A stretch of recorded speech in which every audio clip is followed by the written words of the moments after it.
Yo, what is good, YouTube? What's up, PlayStation Nation? Welcome to another episode of the What's Up PlayStation podcast, episode number 46. Like I said, man, we are cruising, we are grooving to episode 50. For those people that are new to the What's Up PlayStation podcast, we are a PlayStation-centric podcast where we talk about the latest, the greatest, the good, the bad, the ugly of PlayStation news throughout the week. I am one of your hosts, Jay Bari, and I'm also next to the next host, the King of Queens, Mr. Splitgate himself, Gaming with Persona. Persona, what's good, man? Man said Splitgate. Hey, yo, listen, what is good, people? Your boy Persona, man, Gaming with Persona. The other half of the WUPS boys, WUPS crew. I say it every week, and it's because I mean it, man. I always look forward to the Saturday morning podcast with my boy Bari, man. Always a great show, always a good conversation, always entertaining, and we enjoy talking, gaming, our love for PlayStation, our disdain for PlayStation when they make us angry. And, chopping it up with y'all in the chat as well, especially those that watch this later. But listen, man, it's another great show today. I appreciate y'all for being here. And listen, man, you're in for a treat. Yes, sir. Yes, sir, man. Yo, guys, there's going to be a few changes coming along with the channel now as we do these podcasts. As we just enabled Super Chats. I don't know if it's going to be popping up yet. Or it might pop up for the stream, but the next podcast we have is probably going to be there. So anybody that want to further support the podcast, we have those options now. And we did it before episode 50, Persona, man. I think we need a trophy for that. You know what I mean? I think we need 2 trophies. Oh, let's get another one. I think we need 2 trophies because that definitely, it feels good, because, like I said, it's great that we have a lot of people that support us, support our vision, support the podcast, the channel. Like I said, both individually and collectively on this channel. So it's a good feeling, man, honestly. Yes, sir, man. Yes, sir, man. So, yeah, we appreciate all the support that we have received for What's Up PlayStation podcast as we continue to grow within the PlayStation Nation. But you guys know the rigmarole. You know the vibes and how we get down. For the What's Up PlayStation podcast, we got to let you guys know the games that came out throughout the week. But before we do that, just want to welcome everyone. We appreciate you guys coming through this beautiful Saturday morning. Seeing, the wonderful faces of the PlayStation Nation, some of the common, people that we have seen in here. If you guys are new, don't be afraid to type in the chat as well, man. We don't bite. We are very friendly. I might have a lisp, but I say what's up. You know what I mean? Yeah, definitely type in the chat, man. Everyone is welcome. Yes, sir, man. Yes, sir. But, we got to let you guys know the games that came out throughout the week. So here are the games that came out for the PlayStation 5, PlayStation 4 throughout the week of July 12th through the 18th. Man, we are cruising, man, within the year. You know what I mean? We are already in the mid of July. The best we already month. Halfway through the year, man. Yes, that's what I'm saying, bro. We are in the second half of the year, bro. Yeah. You know what I mean? Yeah. Well, all right, let's go and get it, man. Let's see what came out throughout the week. Let's see what games my man Persona has purchased this week. So let's get it, man. Yo, we appreciate you guys coming through. Whoa! Yo, it works? It works, man. We ain't even set it up yet, man. We ain't even set it up yet, bro. We ain't even set it up yet. Hey, yo, we man. gotta set up like I promise, guys. I promise y'all, we're gonna have really nice notifications, the sound. I promise, man. But yo, shout out to y'all that's supporting us. Yo, man, we really appreciate y'all. Shout out to Henry, man. You want me to read it or you want to read it? Go read it. Yo, shout out to Henry, man. $5 super chat. He says, y'all guys get busy and show up for us every Saturday. Oh, you already got something. Oh yeah, remember we did do something. We did, remember? Wait. Yo, we did that back in August, so we forgot, yo. That's Astrobot. Oh no, wait, that's fire. That's fire. Wait. Yo, remember we did it. Remember we sat down, we did it. We was picking I forgot. I forgot too. I ain't gonna cap. I'm watching a podcast and I'm looking at Astrobot. I'm like, wait a second, what? Yo, Astrobot is perfect. That's perfect, Bari. That's perfect. Yo, I definitely forgot. Yo, I forgot. Shit. That caught me off guard, bro. I'm looking up like, wait a second, what the hell, Astrobot? Oh, another one shout came through. out. Yo, shout out. Let me get these super chats.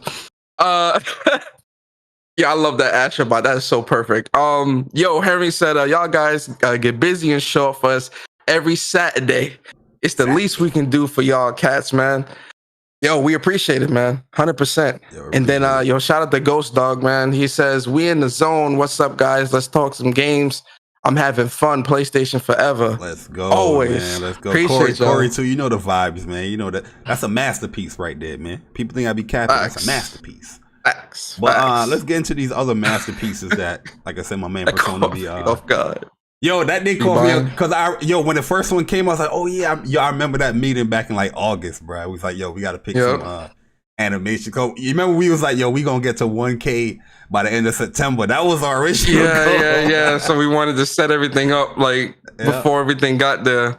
Yeah. Hey man, I love it. Reality came through. It was like, yo, wait till July 2021. You gonna wait till 2021? Yes, sir. Oh man. But let's get into these games, man. What's up, guys, man? We appreciate you guys coming through. It's gonna be a good one, man. Not that much news this week, but you know, we're gonna make it entertaining regardless. But always. All right, so the first game we have here is Curious Cases for the PlayStation 4. Taco Break head-to-head PlayStation 4. Persona's going to give his impressions after we do the games for the week. My bad. I thought you was gonna wait for it. You know what I mean, for the spotlight, but you know I kind of spoiled it.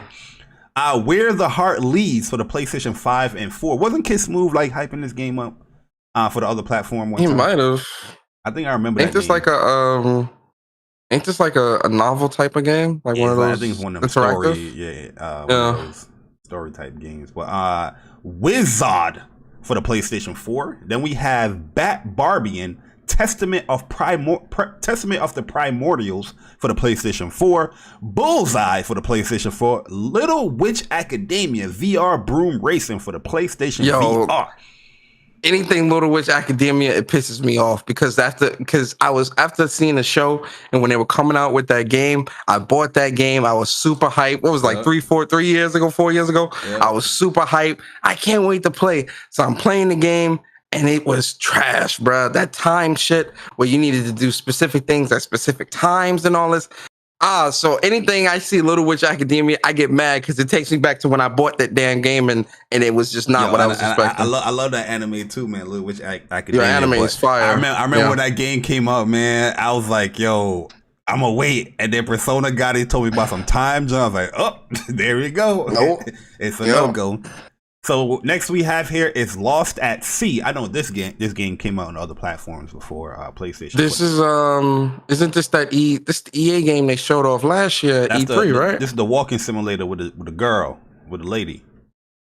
Oh, okay, got you. Yeah. Okay. For PlayStation 5 and PS4. Tower of Balloons, Artific Arcade for the PlayStation 4. Then we have Anokinofa for the PlayStation 4, Alpha Dia Genesis for the PlayStation 5 and 4, F1 2021 for the PlayStation 5 and 4, Observer Court bought that. System Redux. Ain't this I know Court probably bought this too. System Redux for PlayStation 4. That's supposed to be with old boy from Blade Runner, that Observer game. Yeah. Then we have Space Explorer VR for the PlayStation 4. Then Within the Blade for the PlayStation 5 and 4. You know what I mean? Keep it a stack, man. It's it's lined up kind of weak.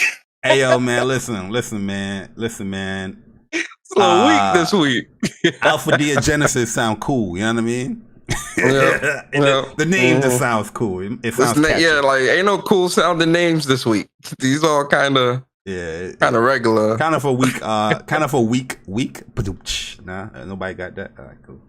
All right, we move on. What? Yo, shout out to you need to get that as a sound. I keep hearing that sound, so it's a natural reflex. My bad. Go ahead. Yeah. All right, shout out to True Virgin, man. Appreciate you for the super chat. He says, "Thank you for the entertainment. Also, Final Fantasy VII is trash. Oh no. Nah. You see what I'm saying? You about to piss Bari off with that. Saying? Oh no. Like, yo, we having a good time. It's sunny outside. My man Upchuck is out here early in the morning in the chat. And True Virgil just had to ruin it. You know what I mean? Talking about FA7 is trash. Yo, the day I see your shins, I don't know if it's going to be tomorrow. I don't know if it's going to be 1 month apart. I don't know if it's going to be 1 year, 3 years, but there's going to be one day I'm going to see your shin, and I'm definitely going to kick it.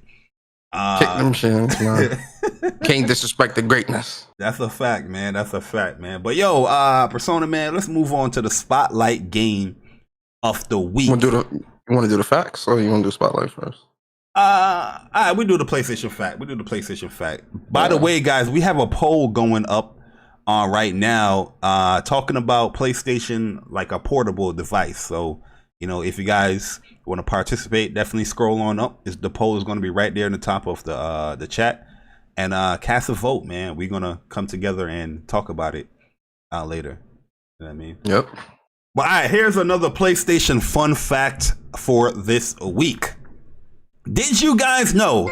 Oh, my bad. Go ahead, Persona. There's another one. Shout out to King Pro, man. $2 super chat. He says, "Congrats to my guys reaching 1,000. Yeez 9 is fire." Yes, yo, sir. Yeez 9 is most definitely a great game. Yo, Definitely shout out to King Pro, man. Ever. He hit me up. It was like, "Yo, should I get Yeez 9?" You know, Persona. You know me, and I know you, but you know me more than you know my response when King Pro asked that question. You already know my absolutely. I said you have the audacity to ask that to me. Should I get Yeez 9? That's exactly what King Pro. Am I lying? King Pro, am I lying? I don't sugarcoat nothing. Okay. I told him straight up. I said, "Yo, how dare you ask me that question?" Then I answered the question after that. Shout out to King Pro again, man. Another super chat. He says, "Chuck, Bucks win a chip and he don't know how to act." Yeah, that is a fact. That is a fact, man. Chuck has definitely been different ever since they won that Super Bowl. Yo, shout out to my man Saltiest Gaming, man. Appreciate the congrats on the 1K subs, man. It feels good. Yeah. But but this is great for gamers. This is great. Yo, so PlayStation fun fact, guys. Just in case you guys didn't know. But I'm pretty sure a lot of you guys are very knowledgeable when it comes to the essence, the pure essence of PlayStation. So here's a PlayStation 2 fun fact. The PlayStation 2's last game was released in 2013. That is unheard of. That's how popular the thing was. 152 million consoles sold. I'm not surprised. Yes, sir, man. And what the games were, which was FIFA 2014, right? But the if you wanna get to the nooks and cranny of the real true last game for the PlayStation 2 console, it was Pro Evolution Soccer 2014, which came out a little bit after FIFA 14. But yes, they've been supporting this console since 2001? No, or did it come out 2000? 2000. Was it 2000 or 2000? I think it might have been 2001. Yeah, I remember getting one in 2001. But I don't know. I gotta Google's that. To 2013, man, that's a long time, bro. I'm actually kind of surprised that one of the games that was being made for it wasn't the Just Dance games, because they still be making them shits for all platforms. Or the band games, like the rock bands and all that. But yeah, it was actually the soccer games, man, that was pushing out. So it was 2000. Oh, so it was 2000. Damn, what was that long ago? I remember when I got mine, man. I was like one of the happiest days of my life, man. I got mine 2001. I remember that for sure. Yeah, mine was 2001 because I remember when it first came out. I begged Mom. I was like, "Mommy, please." She was like, "No, you already got enough game consoles." I'm like, please, because she had bought like a brand new computer and all that for me and all this other stuff. I'm like, "Please, Mom, please." She's like, "Nope." Then that next year, nope, she wouldn't buy it for me that year either. But you know, grandma always got to come through. Granny came through with it real quick. Yes, sir. Like I got you. Like I got you, bro. I'm like, oh yeah. So yeah, that's a good memory. It's yes, good memory, sir, man. Yo, Nick said you call yourself a PlayStation fan and didn't know 2000. Yeah, listen, Nick, I'm getting old. Okay, I'm getting old. Oh, yeah, man. Listen, we all old now. But let's move along, man, to the spotlight game of the week. And Persona, do you have a spotlight game of this week? I have 2. Can I give 2 for this week? Listen, absolutely. All right. The first one is the one that I've given before, but I'm gonna give it again because, like, yo, I really think like people don't play demos or something. Like, I don't know. Like, listen, Scarlet Nexus. Yes, sir. Me and Bari were just talking about this before the podcast too, because I'm at the end of Yuito's story is really long, especially if you watch like all the Bond episodes and everything. You know, I'm already like 33 hours in, and I'm just now getting to the end of the final chapter or whatever. But yo, listen, this game is so layered. It's got a lot of great content, a lot of great combat, right? The combat in this game is super layered, especially as you level up the brain map and things like that. You do cut through things like butter. Inside joke. Inside joke. You know, the game is really fun, and like, you know, because I see a lot of people asking, you know, should I buy this? Is it good? And I'm like, have you guys played the demo? Well, how different is the demo from here? Am I gonna? And I'm like, guys, the game, if you enjoyed the demo, you really are gonna enjoy this. The only thing that's different from the demo is the fact that the game, you know, it doesn't start you off with that many OSF members that you can use at once. That's really the only difference. You still go through that same mission. Really, that's actually like the beginning of the game anyway, that mission. That's the first mission you do in the game. It does give you a little bit more abilities. Yeah, it's a little bit more abilities in a demo, but the game itself is really good. The story is great, especially Yuito. Again, I'm only in Yuito's story. I didn't do Kasane's yet. But Yuito's story gets trippy as hell, bruh. Like, yo, it really, really picks up, man. Like, you're gonna really be invested in that story. The deeper it goes, because like the stuff that you learn and whatnot, it's really, really good. So, like, yo, listen, if you're into action RPGs, if you want something with a great story, great combat, listen, Scarlet Nexus is it. You know, like that, straight up, Scarlet Nexus is it.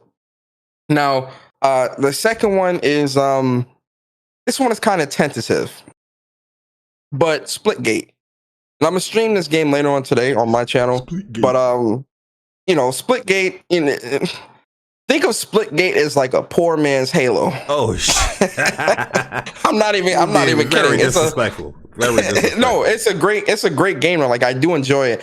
I just kind of wish that they would have put out a PS5 version for this, because it does look a little blurry in some maps in certain areas. And I'm like, is this 60 frames? Yeah. Is this 30 frames? Yeah. Like, I think the game is 60 frames because I don't really get a 30 frames vibe from it. It doesn't look like I'm playing in 30, but I could be wrong. But I think it's 60. It is 60. It's 60, right? Yeah. But the game definitely looks a bit blurry. But the reason why I'm still going to spotlight this game is because it has potential. It's fun. It's really cool. It's really enjoyable. I'm gonna post up some matches. I'll be watching these fools listen as first person shooters. Your boy's a god.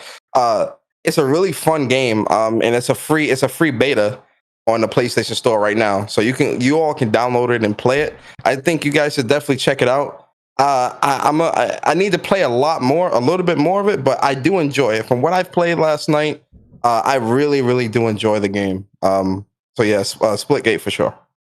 Yeah, I'm enjoying Splitgate as well. There's a few things that I feel like they could add to have a little bit more fun factor, but I do like the fact that you're using these portals to have these dynamic interactions between other players.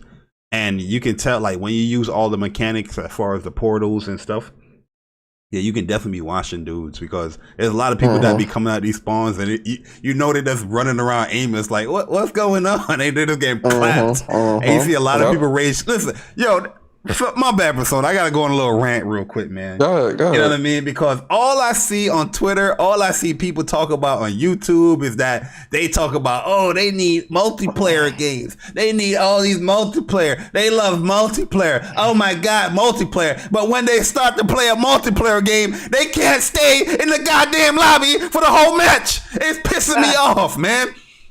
Get better at games. You're gonna die. You're gonna die. You're gonna die. But you have to improve. You have to improve. It's okay. It's a freaking beta to a game. It's okay. Jesus, man. It pisses me off, bro, because, yo, there's 2 games that really piss me off that was really close. And these dudes left the game. In a beta. And, yo, we could have won the game. Yo, I don't understand. I don't understand this mindset in today's gaming. Like, yo, where is the competitiveness, bruh? Like, yo, you're gonna die. Like, yo, if I'm dying in the game, okay, okay, I gotta get better. I gotta learn the map. I gotta get my movement better. It's okay. You're going to lose. Jesus, man. It pisses me off, man. It really pisses me off. Like, you know what I mean? This is great for gamers. Yo, there's times when you play a lot of multiplayer games. It goes to fighting games. It goes to shooters. Like, you're trying to learn it, and then everybody's just quitting. You're trying to do a set. They quit. You try to learn the modes and the games and the map. They quit. And then you end up losing because I don't know what it is when it comes to these games, bro. It happened with Rogue Company. It's happening in here. They keep putting me in these lobbies with these bum ass gamers, yo. They keep putting me. The other thing I don't like too, actually, now that you mention it, I don't like how a lot of these shooters are starting to make it to where you're always on the mini map so that people know where you are, where you're coming from. Yeah, that whole. I don't like that, bro, because that's like some real scrubby shit. Like, you know, especially with this game. Like once you're close to somebody, yeah, it's a proximity meter. Radar. So like if you looking in that area and someone's running up on you, you're gonna see like them running up where they're coming from and all that on the mini map. I'm like, bro, that's garbage. Yeah, you know, to me. You know like what it that, is too, Persona? Like that takes no skill, bro. You know what it is? It actually backfires on the developers that do that because they thinking that it's gonna help out the newer player. But anybody that's, you know, a veteran in like first person shooters or very attentive or aware of their surroundings in a game, in a first person game, they're going to use that to their benefit. You know what I mean? It's like, yo, you giving me a cheat tool. You're trying to help these newer players, but that's a cheat tool to me. Yeah, that's that you helping. You helping me out. You're making the game easier for me. You know what I mean? Yeah, you're not helping them. That's helping me. You're not helping them 100%. Yeah, exactly. That's helping me 100%. That ain't helping them. Because if they don't know how to strafe and shoot and jump and all this other stuff, they gonna get washed, bro. Like a lot of people don't look at the mini map. I know this for a fact because Persona, you already know the fact. We played a lot with people. We play a lot against people, and you can just tell like they're not focusing on the mini map. They're just looking right in front of them, and they're not aware of their surroundings. You could tell. You know, that's the crazy thing, bro. For me. Especially in Call of Duty, and Bari knows this. I play COD looking at the map. I run looking at the map. I look at my screen too, but I look a lot at my map while I move around and run. Yep. Like all the time. Like that's how I always play. With this game, they just make it that a million times easier. I do it in Destiny because Destiny does it too. But see, the thing is, Destiny isn't as bad as this.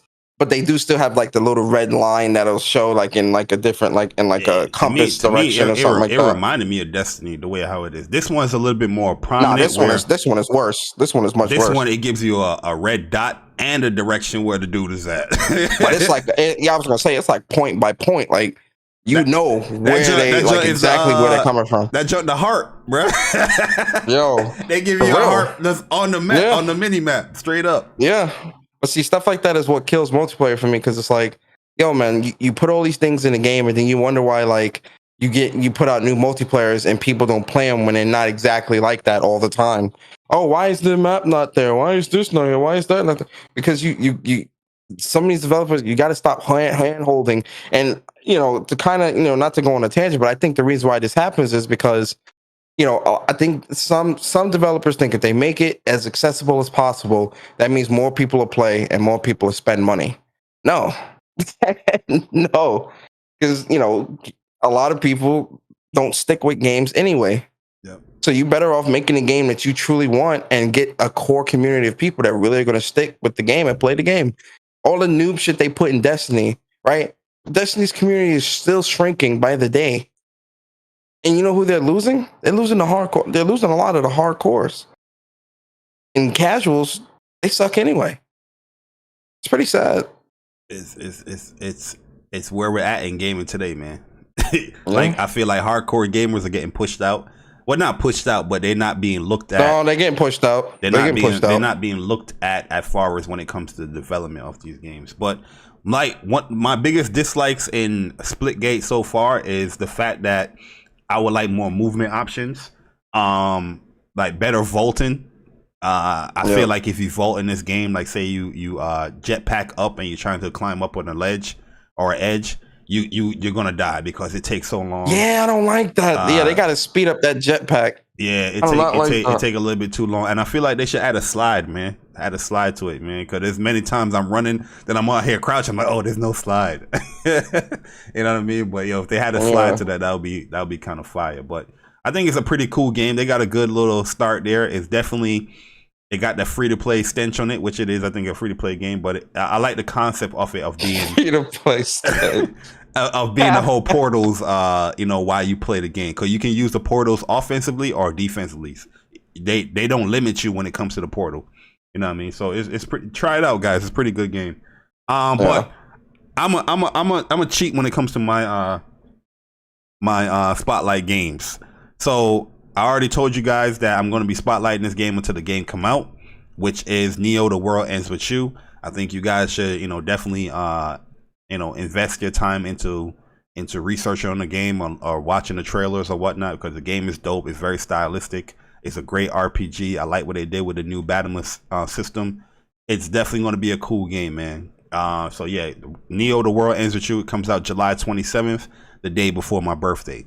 The next game is Chris Tales, which comes out July 20th next week. And yeah, I'm hyped for that game, man. Yeah, I can't wait to play it. Nice RPG. Nice handwritten artwork that they're doing in there in like that 2D / 3D type world. The game is going to be fire, man. I've been looking forward to this game for a very, very long time, and I'm happy that it's finally coming out. They do need to fix the countdown though on the PlayStation Store, because that shit's saying 75 days until the game is available to download. The shit comes out on Tuesday.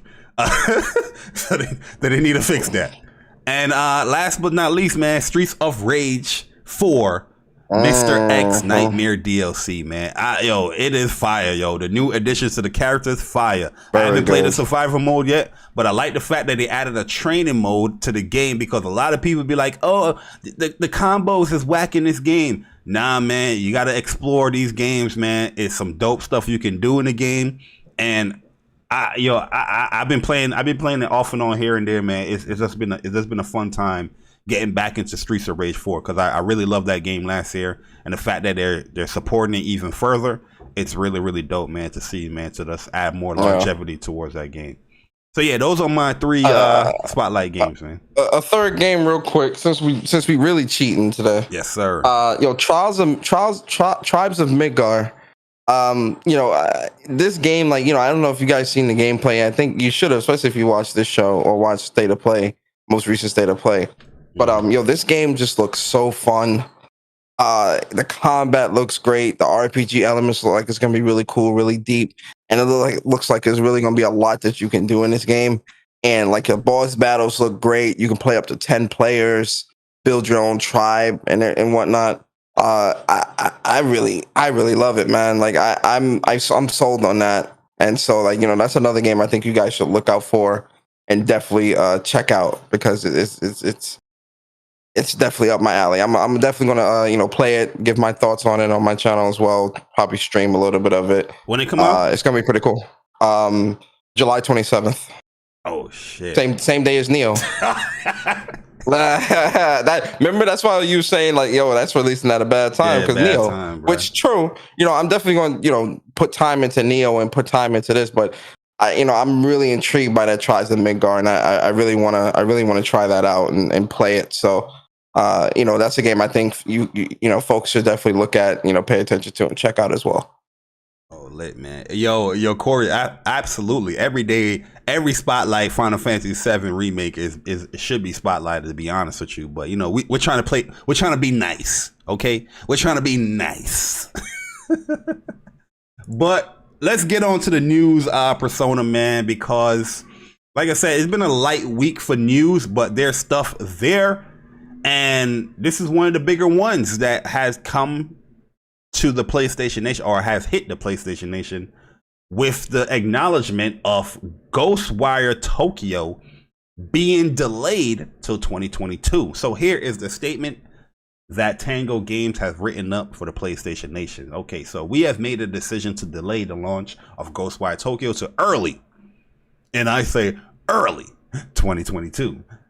We want to get the game in our hands as soon as possible. We want to get the game in your hands as soon as possible, so you can experience the unforgettable version of a haunted Tokyo that we have been hard at work building. At the same time, we are also focused on protecting the health of everyone at Tango. Our new release window will give us the time to bring the world of GhostWire to life as we've always envisioned it. Thank you for being patient as we work to bring you an experience unlike anything else we've ever made. We can't wait to show you more in the coming months. Tango Game Works.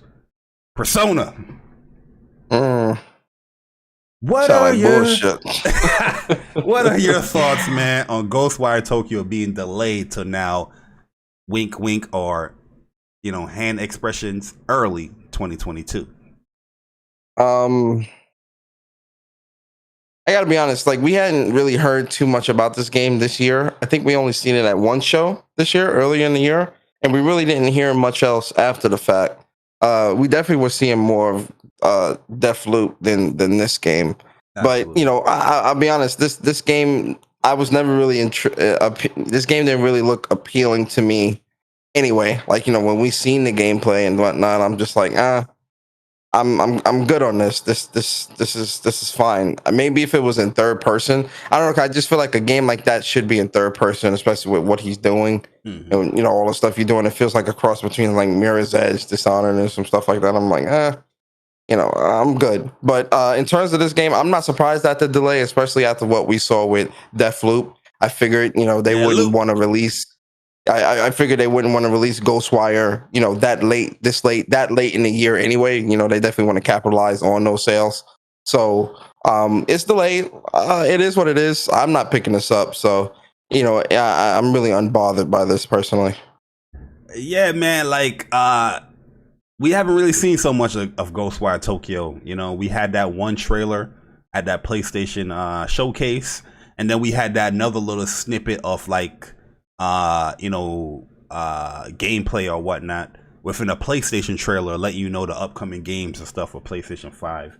And we found out about the really and truly the first delay through Tango when they said he's going to get pushed back. No, we actually found out the delay through that PlayStation commercial.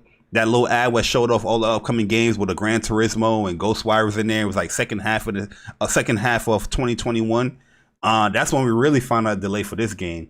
And then it got delayed again now. Now we're here in July. So the fact that we haven't really seen so much of it and it's getting delayed, okay, cool. But you already know the vibes. I already spoke about this joint on my channel. Yeah. I don't want to go there, but it's just like, yo, it's a conspiracy. Yeah, yo, man, it's I'm not gonna go there, man. At the end of the day, we don't know what really is coming out like holiday or later, other than Battlefield.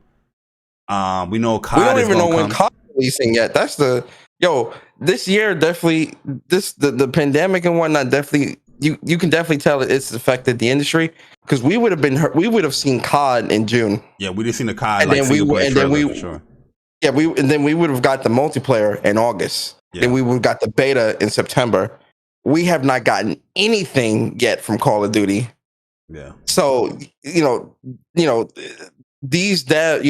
industry is definitely was affected by what was going on within the past year.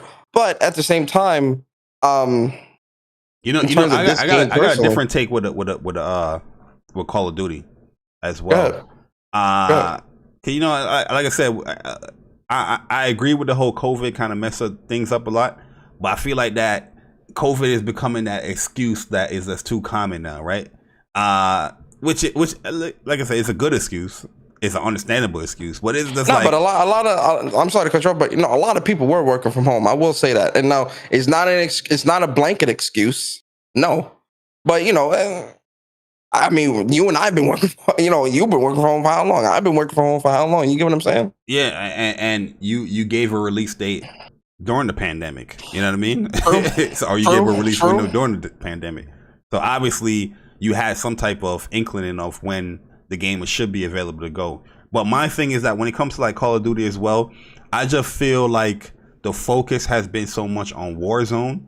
Is that the typical things that people are looking for when it comes to Call of Duty, like the single player trailer or the multiplayer reveal? That's not even like the main mode that people are looking for now. You know what I mean? So I feel like they're going to be continuing how Warzone is, just like they did from Modern Warfare now to Black Ops Cold War. With a new game, I know it's going to be in a set different time period. They probably going to continue that Warzone, the same thing with this, or they might later implement their version of Warzone, later on in the year or whenever the game come out. But I don't think it's going to be a quick, rapid change as far as like the battle royale mode from this new Call of Duty from the Black Ops Cold War, because people are enjoying that one. Whoa! I think we just got a super chat there, a nice little sticker. Shout out from Ghost Dog. Yeah, #1 fan. Yo, appreciate you, Ghost Dog, always. I think with Call of Duty, right? I just think with COD, I do agree with you 100%. Like their focus, I do think their focus is shifting from traditional multiplayer to, this Warzone bullshit, battle royale or whatever. But personally speaking, I think that's gonna that's what like really pisses me off the most is the fact that traditional multiplayer is dying. It's dying, man. And one of the biggest ones, one of the biggest proponents of it, COD, they're putting that on the back burner, and I'm like, bro, like you are one of the biggest proponents of the traditional 6v6, 8v8, whatever traditional structured multiplayer, and you're killing that off, and what you are putting out that's of that ilk, it's not good. I mean, we play Cold War for God's sakes. Yo, because a lot of the bigger like COD channels now, they don't do breakdowns of multiplayer. They just talk about Warzone. And, the meta with Warzone and how that's mostly what they stream too. Like if you look on Twitch and all that, it's Warzone, and all these big streamers are playing that, and I'm just like, it really sucks, man. For me, someone that's like just a traditional structured multiplayer, like I don't like all that battle royale stuff and all that. It's dying off, and it's like, yo, I might not be playing multiplayer games too much longer if it keeps going down this path, because I'm sick of like all the hand holding, bro. It's like, yo, it's supposed to be a multiplayer. You're supposed to try to be good, get good, be your best, all this other stuff. And no one wants to do that. So you get all these crutch weapons and crutch abilities and all this crutch bullshit in the game. And I'm just sitting there like, yo, I'm trying to just, what happened to just gun on gun?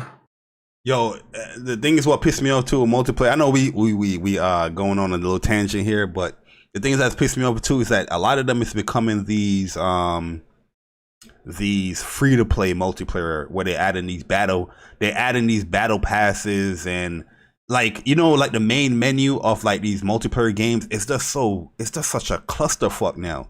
You know what I mean? Like is news here, battle pass here, store here, and it's this whole bunch of shit that's on your face. Like, it's that free to play like the online experience is definitely like, I feel like I'm watching a fucking like you get to the movie theaters early and they got all that trivia and the trailers and all that. It's just, I feel like it's what I'm looking at every single day if you log into COD, because it is a whole lot of like this gun store and this battle pass store and this and that. It's just a lot. Like they littered the shit with all this bullshit, and I'm like, bro, can dudes just play? And then like all these useless modes, bro.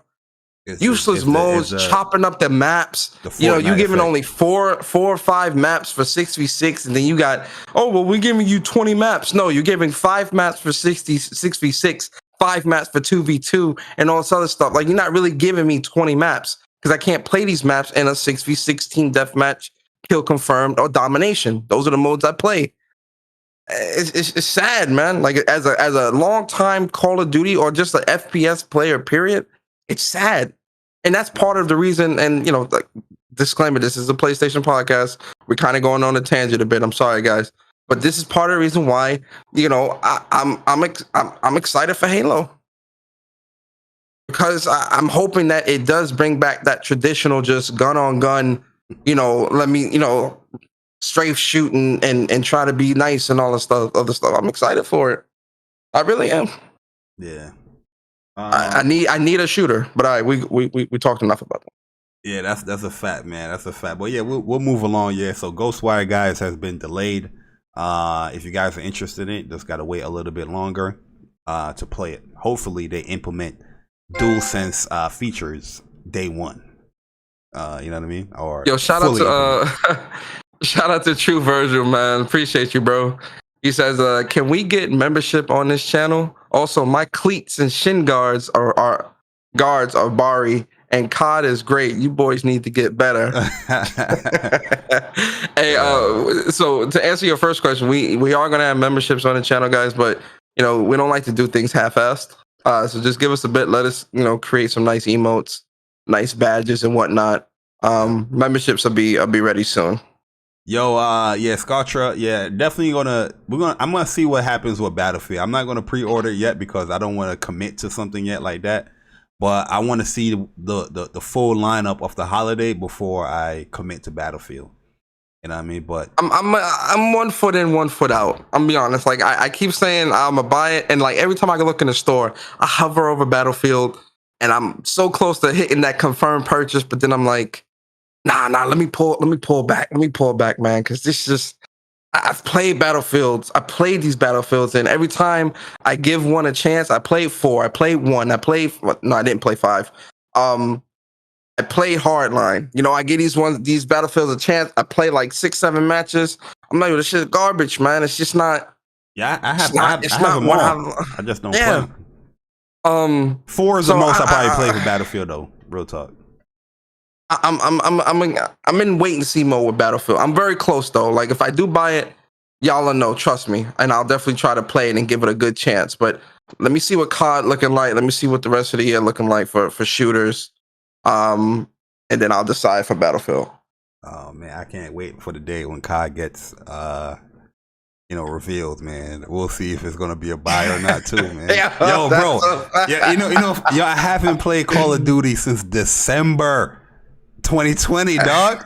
Yeah. That's not normal. That's not normal, man. Hey, yo, people thought I was joking, bro. They thought I was joking. It was like, nah, you're gonna be back. We normally play COD. We normally play COD throughout the year because that's Sundays. It's COD day. I mean, I tried COD like maybe 3 or 4 months ago when they did the big update with the weapons and everything. I was gonna re-download and then play through it with this new update that they did because everyone keeps saying, "Oh yeah, it's better." But I didn't download it yet. But you know what is better though? What?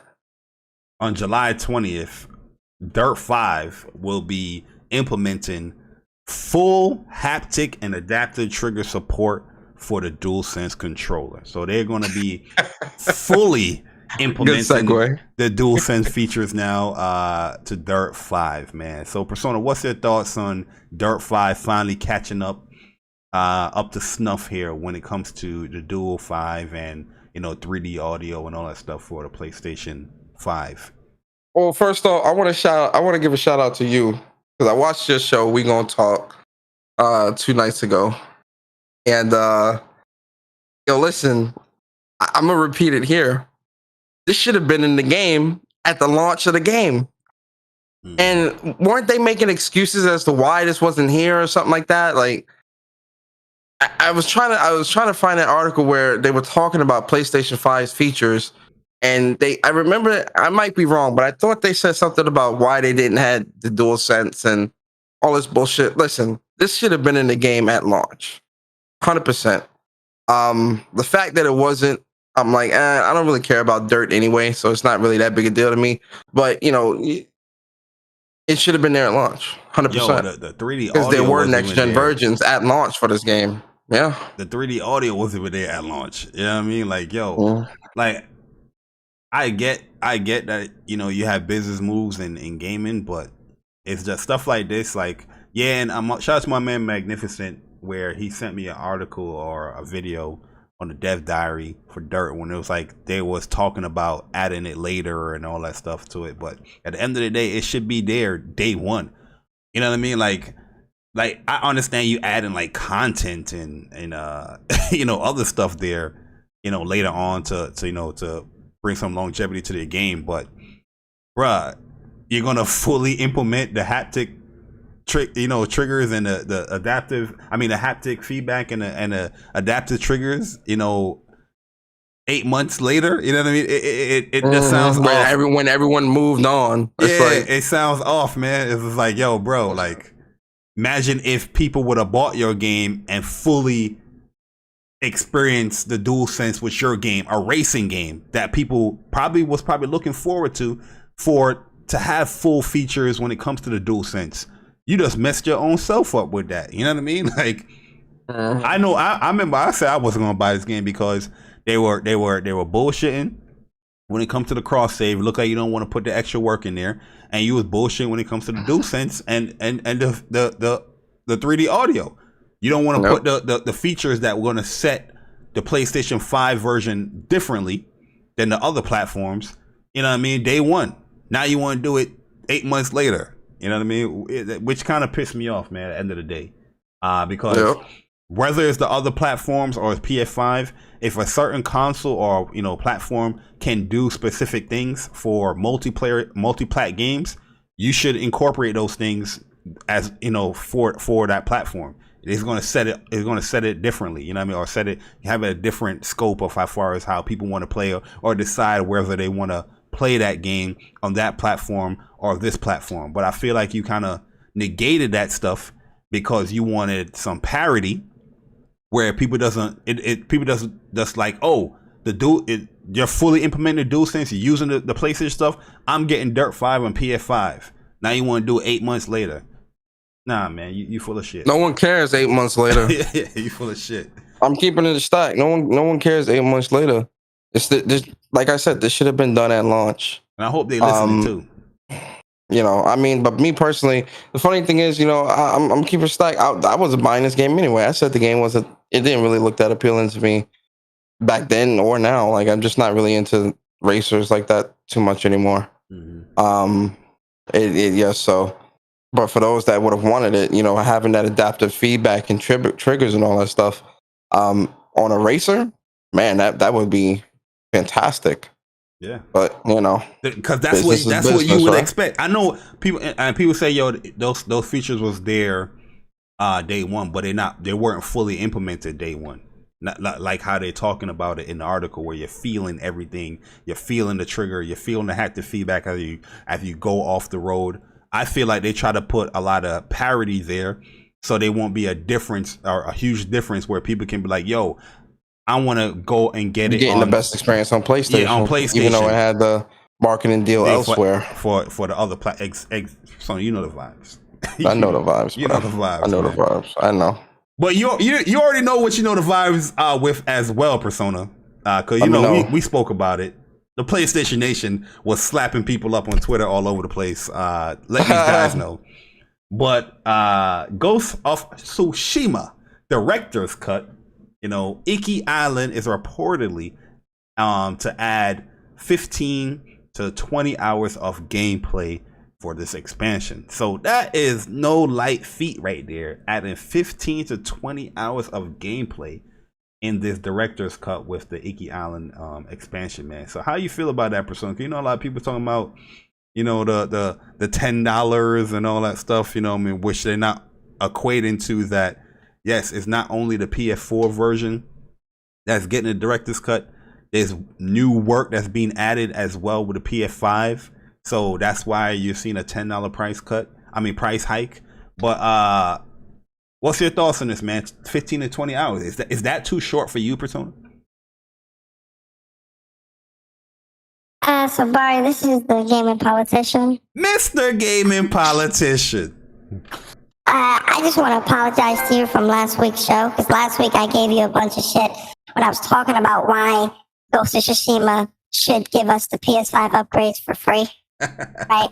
I just want to apologize to you because after reading this article and after seeing what the work that Sucker Punch is putting into the game, I now realize that I made a mistake. Bari, Mr. Jay Bari. Yes. I made a mistake. Yes, you did. Right? The 15 to 20 hours of extra gameplay, that's amazing. I can't believe that I actually doubted Sucker Punch. I'm so sorry. And to the other gaming politicians, hear me out.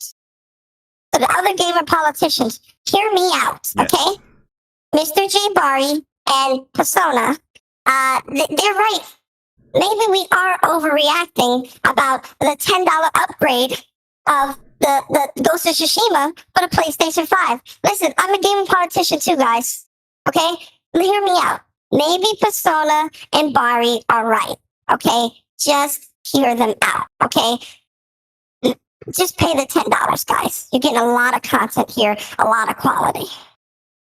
Absolutely. Wow, I didn't think I would have heard that from a gaming politician. Would you, Bari? Would you have thought that? Absolutely not, man. But I'm surprised. For me, I'm just gonna say, I told you so. Listen, man. What do I keep telling y'all? Stop underestimating PlayStation. Stop underestimating these developers that are under PlayStation. They are going to put quality content out here. Again, this is why I say people who don't know history are doomed to repeat it. Go back and look at Infamous Second Son. That First Light expansion was about 10 to 15 hours of stuff that you can do. The story, the survival, and all that other stuff, right? Look at the multiplayer component that Ghost of Tsushima put in this game. With a raid, you're getting at least 50 plus hours more of gameplay out of Ghost of Tsushima. That So you raid thought long, that is pause, but that raid is most definitely long, pause. But so you thought that they were going to give you an entire expansion to the game, new stories, new enemies, new armor, new all this other stuff, and you thought that they weren't going to really put some quality into this and make sure that you guys are going to have stuff to do? Did we all play Ghost of Tsushima? Did we all play the same game? How dare you underestimate Sucker Punch? How dare you underestimate? Look at the track record. Those who do not know history are doomed to repeat it. Listen, look up your I am history. excited. Go look up the history. Most definitely, because listen, you people, This is great for gamers. great for gamers crew. You guys need to go seek help, because 15 to 20 hours for $20 expansion plus a $10 upgrade. You'll go Sucker Punch. You already got my money, Sucker Punch, so we good to go. Take my bread. I support that. Because aren't everyone always talking about, well, you know, it's the value. You know, what am I getting for this? What am I getting for that? It's the value. It's this. And listen, when y'all going to stop underestimating greatness? Y'all gotta stop this. Stop underestimating the power of PlayStation, man. And the thing is too, like, yeah, you brought up a great point. It's just like, yo, you've already seen the track record with this developer. Like, they don't cut you short when it comes to content. So yeah, like something like a Iki Island expansion, I was expecting it. You know what I mean? Like, and I know I'm going to be playing it longer because I'm going to be trying to do everything within the expansion. But yeah, like the whole, like I'm trying to tell people, like the whole $10 upgrade thing, is necessarily because, not necessarily, but they add in new content to the game that it also updating for the PlayStation 5 as well. It's not just the DualSense features and all that stuff, but yeah, you added more graphical options and features to the PlayStation 5 with the expansion. So they kind of counting that like a upgrade to like a new game kind of thing. You know what I mean?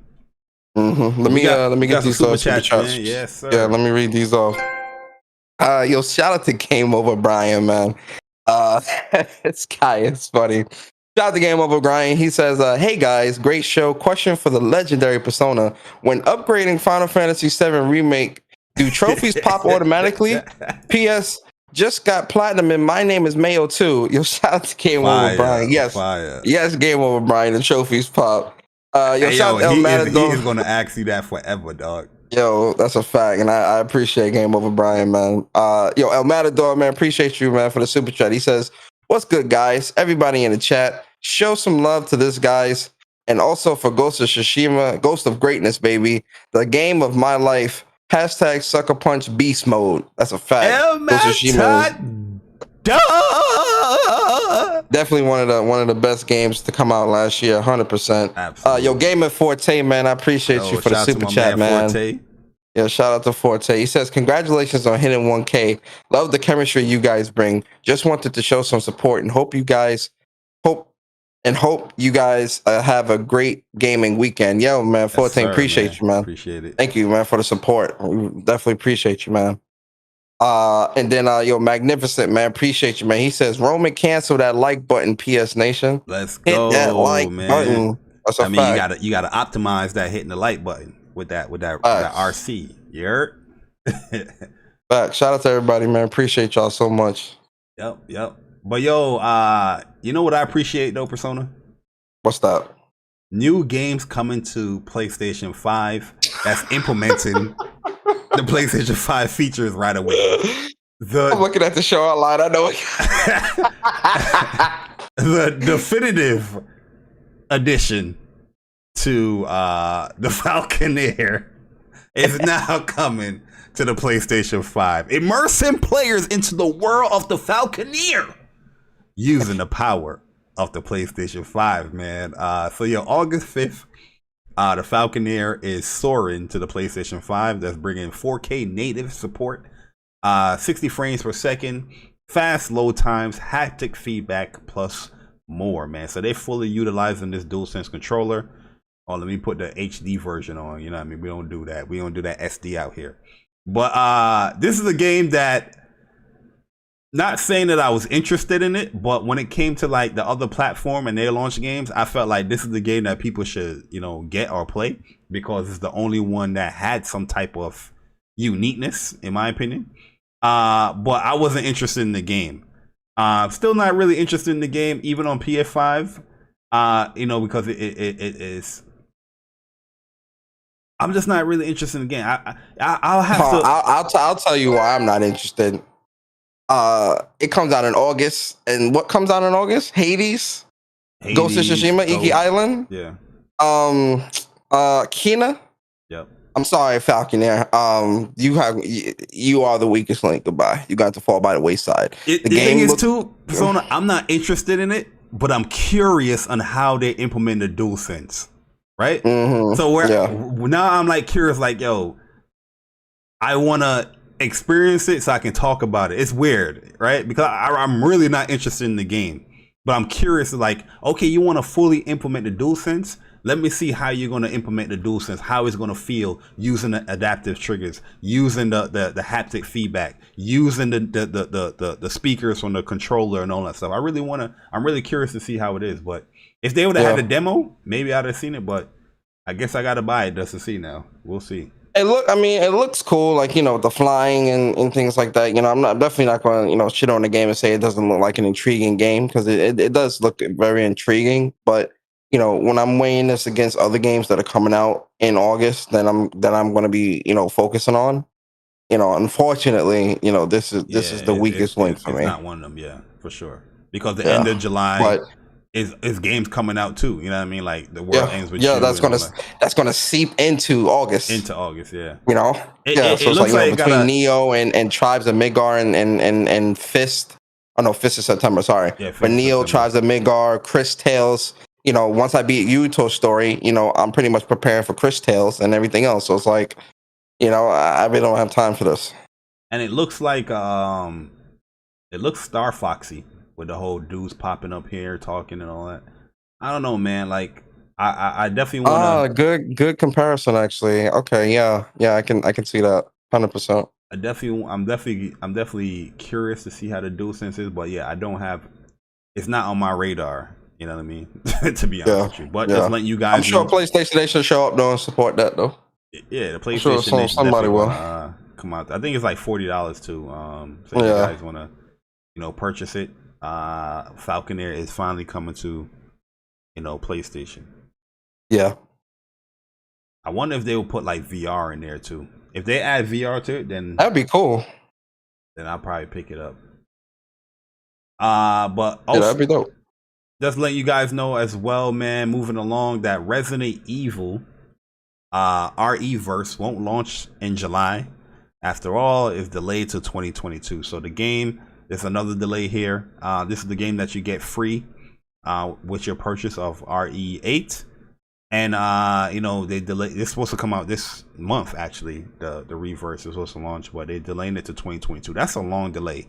But something that's supposed to come out this month and then is now delayed to 2022 without a date or something that was supposed to be like a side. It was supposed to be like some type of side like thing. And it's like, why was y'all making this anyway? The animations look clunky, man. Like you can't disrespect these iconic characters like that in these multiplayer games and just have their animations look whack as hell.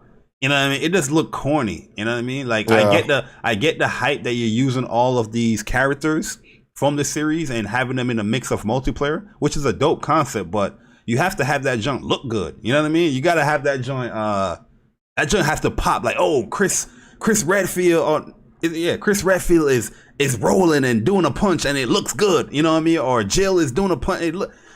The stuff that I seen with the gameplay, I was like, this junk look clunky. But yeah, if this is anything to go by with Umbrella Corps. That game looked terrible too back on PS4. Remember that game? Yeah, that game looked terrible. Trust me, I remember. I bought it. I played it. Like I said, cool, the concept is good. Terrible. The gameplay was just like, oh.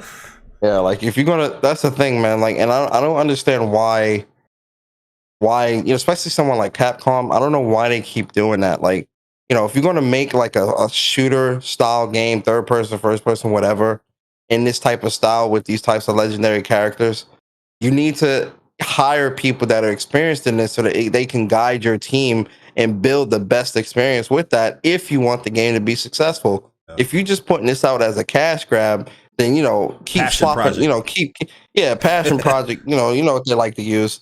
If you're just going to keep putting shit out here half-baked, half-assed, then, you know, and you're not really expecting no type of success or results, then, you know, keep doing what you do. But if you're really trying to create something that's of value and something that can be a mainstay, right? You can't just slap Resident Evil on something and think people are just going to run to the hills and line up to buy this or to support and play this.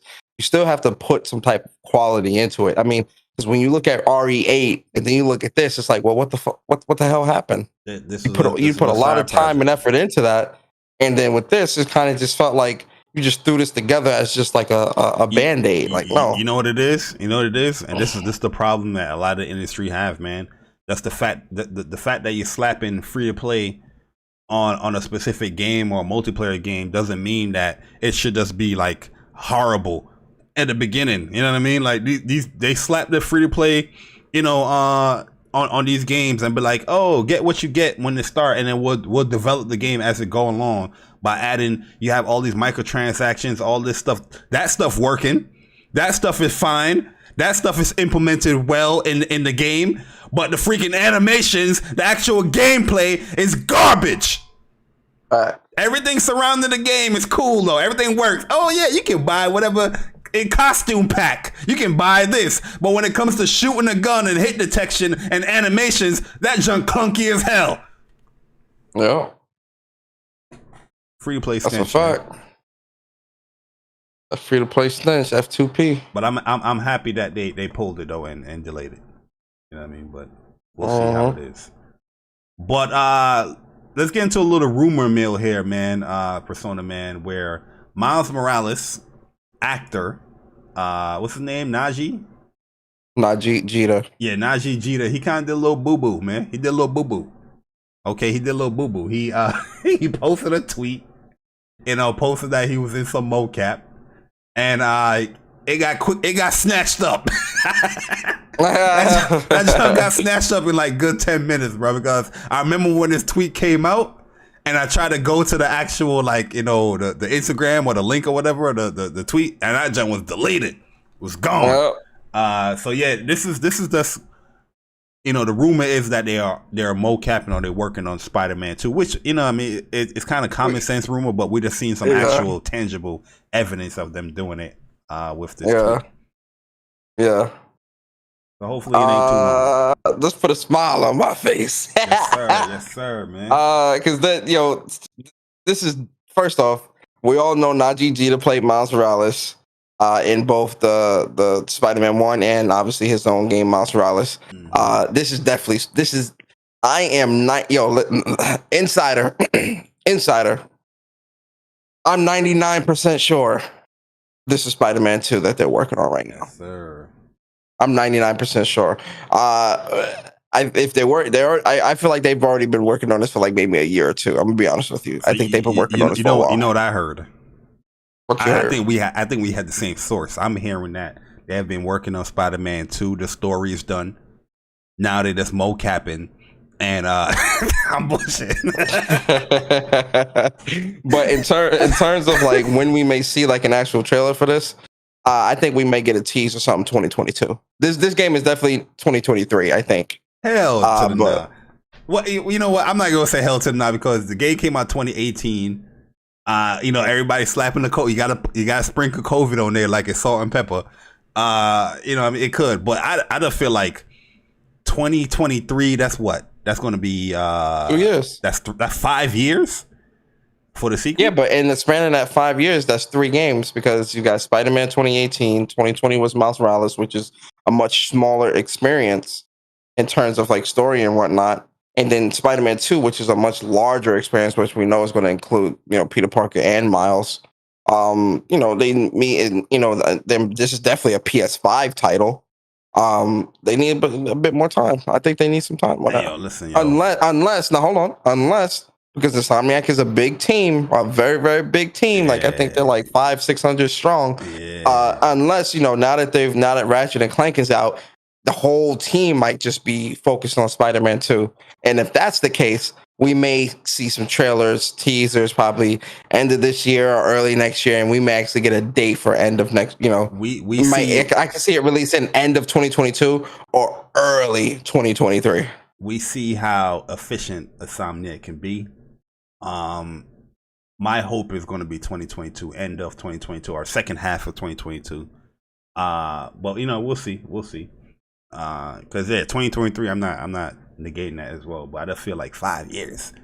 It's a little out there. But yeah, you're probably right. No, it's not 5 years though, because you have to go from Miles Morales release, not Spider-Man 1.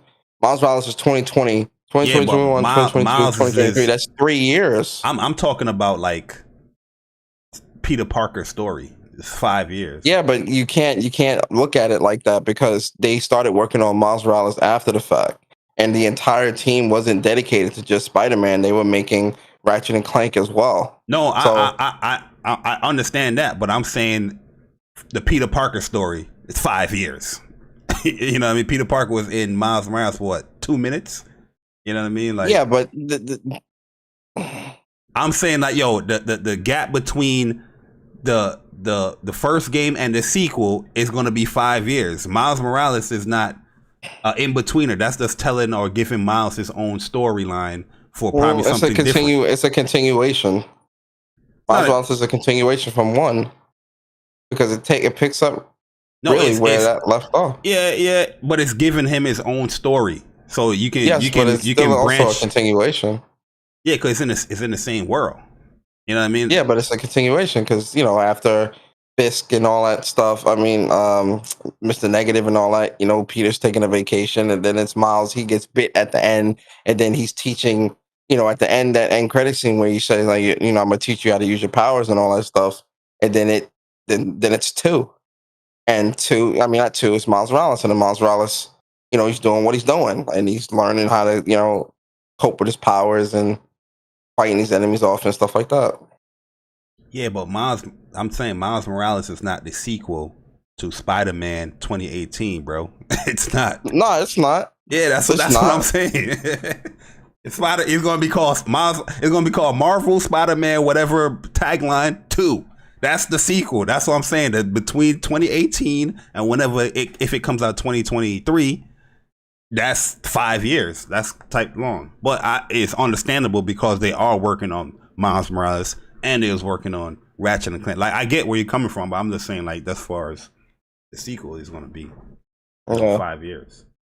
Nelson, they might have 275. I thought it was more than that. If it's 275, then my information might be wrong. I might be wrong on the amount of employees that Insomniac has. Yeah, I thought they had like 500. They do have like 2 development teams though. They have like 2 different like studios. I think one in like California and one in like in what you call it, in I want to say like North Carolina.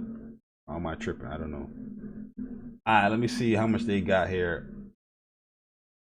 Oh well, I mean, you're probably right, Persona, because according to Wikipedia, I know it's Wikipedia, it says 275 plus, but that was cited from 2017. They definitely got more than that now. Yeah, so they I would say maybe 350. Yeah, and they probably got like 350. That's still a lot though. That's still pretty big. They're definitely, that 275 is. Yeah, they definitely got more people than that now. Way more. Yeah, for sure. Especially at the rate that they pumping out games. Yeah, and they always putting out stuff they hiring too. So yeah, they probably have way more than that now, bro. Yeah, I would if not 500, I would say 400 at the most. 400. Yeah. I mean that's an efficient studio right there, bro. Dude said that they even crunch. They even used the crunch for Ratchet and Clank, and look how that game came out. Jesus. But do you think this game got some crunch, Persona, man? I know Persona was ready for this, man. This dude is a Nickelodeon fanboy. So what's your thoughts, man? Nickelodeon All-Stars Brawl, man. You with it or nah? Nah, I'm not. I'm really not. I'm gonna keep it a stack with you. I'm not. This shit look garbage to me, man. I'm gonna keep it real. Hey, yo, Persona, can I fanboy a little bit? Just a little bit, man. Fanboy. I find it just awkwardly weird that this game is getting so much love and reception that it's copying Super Smash Bros. But PlayStation All-Stars Battle Royale, people was upset. It's like, oh my, how dare you copy All-Star, even though the mechanics of the game was a little bit different than Smash Bros. I don't know the mechanics of this game because I haven't played these Nickelodeon brawler games, but bro, this shit really is just Smash, bro. Yeah, it's pretty much Smash and Brawlhalla, Nickelodeon style. You know what it is? You know what it is too, bro? They too late with this, man. This should have came out on like PS3, PS4. Because, Danny Phantom, Helga, Arnold, Reptar from Rugrats, and Sandy and all these characters. It's cool, the Thornberry's dad and all that, and monsters and all that. Like, it's cool to see all that. Invader Zim. Michelangelo, I'm pretty sure all the Ninja Turtles are there. It's cool to see this, but I don't know, man. Just like looking at this, I'm like, yo, I would have wanted this on PlayStation 3, on PS4. It looked like a PlayStation 3. No disrespect. I would have wanted this on PS3 or PS4, right? On PS5 now, I'm good, bro. I'm gonna be honest. I don't really care about this. I'm good. People are having a lot of fun, promoting the game, saying like, "Yo, SpongeBob main's about to do this, yo. I got my 3-frame jab here." You know what I mean? Like, well, I'm good on this too, man. I think it'll be cool, like something for me to like watch like a stream or whatnot. But as far as me playing it, hold on. Side note. Niggas don't even know who Obelina is, but they don't even know what show she's from. That's what I'm saying. Like, yo, they don't know what show that's from. That's from Odd Monsters, bruh. They don't know what show that's from, man. Like, nah, this is the type of characters they have in this show. They trying to appeal to people like you and me, our age group. Yeah, that we and grew up our age groupers look. Yeah, we grew up watching these shows. A lot of these new age, they don't know who none of these characters are, bro. Who's them? Danny Phantom. What's that? But they hype. A lot of people hype for this joint. Yo, we got another super chat. What did I tell? Okay, all right. Yo, Persona and Bari, did y'all hear that Naughty Dog wishes they made a new Jack game? They still can.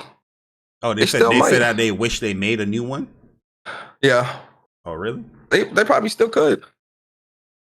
They added Ninja Turtles just as because Ninja Turtles is timeless. Like anybody go, oh, those are Ninja Turtles, because those new movies they put out, terrible movies with fucking Megan Fox and all. The new one is garbage. That new Ninja Turtles is garbage. That's why they showing the old school classic Ninja Turtles. Not the newest one that they have in the game. Is the early '80s, the late '80s, early '90s one.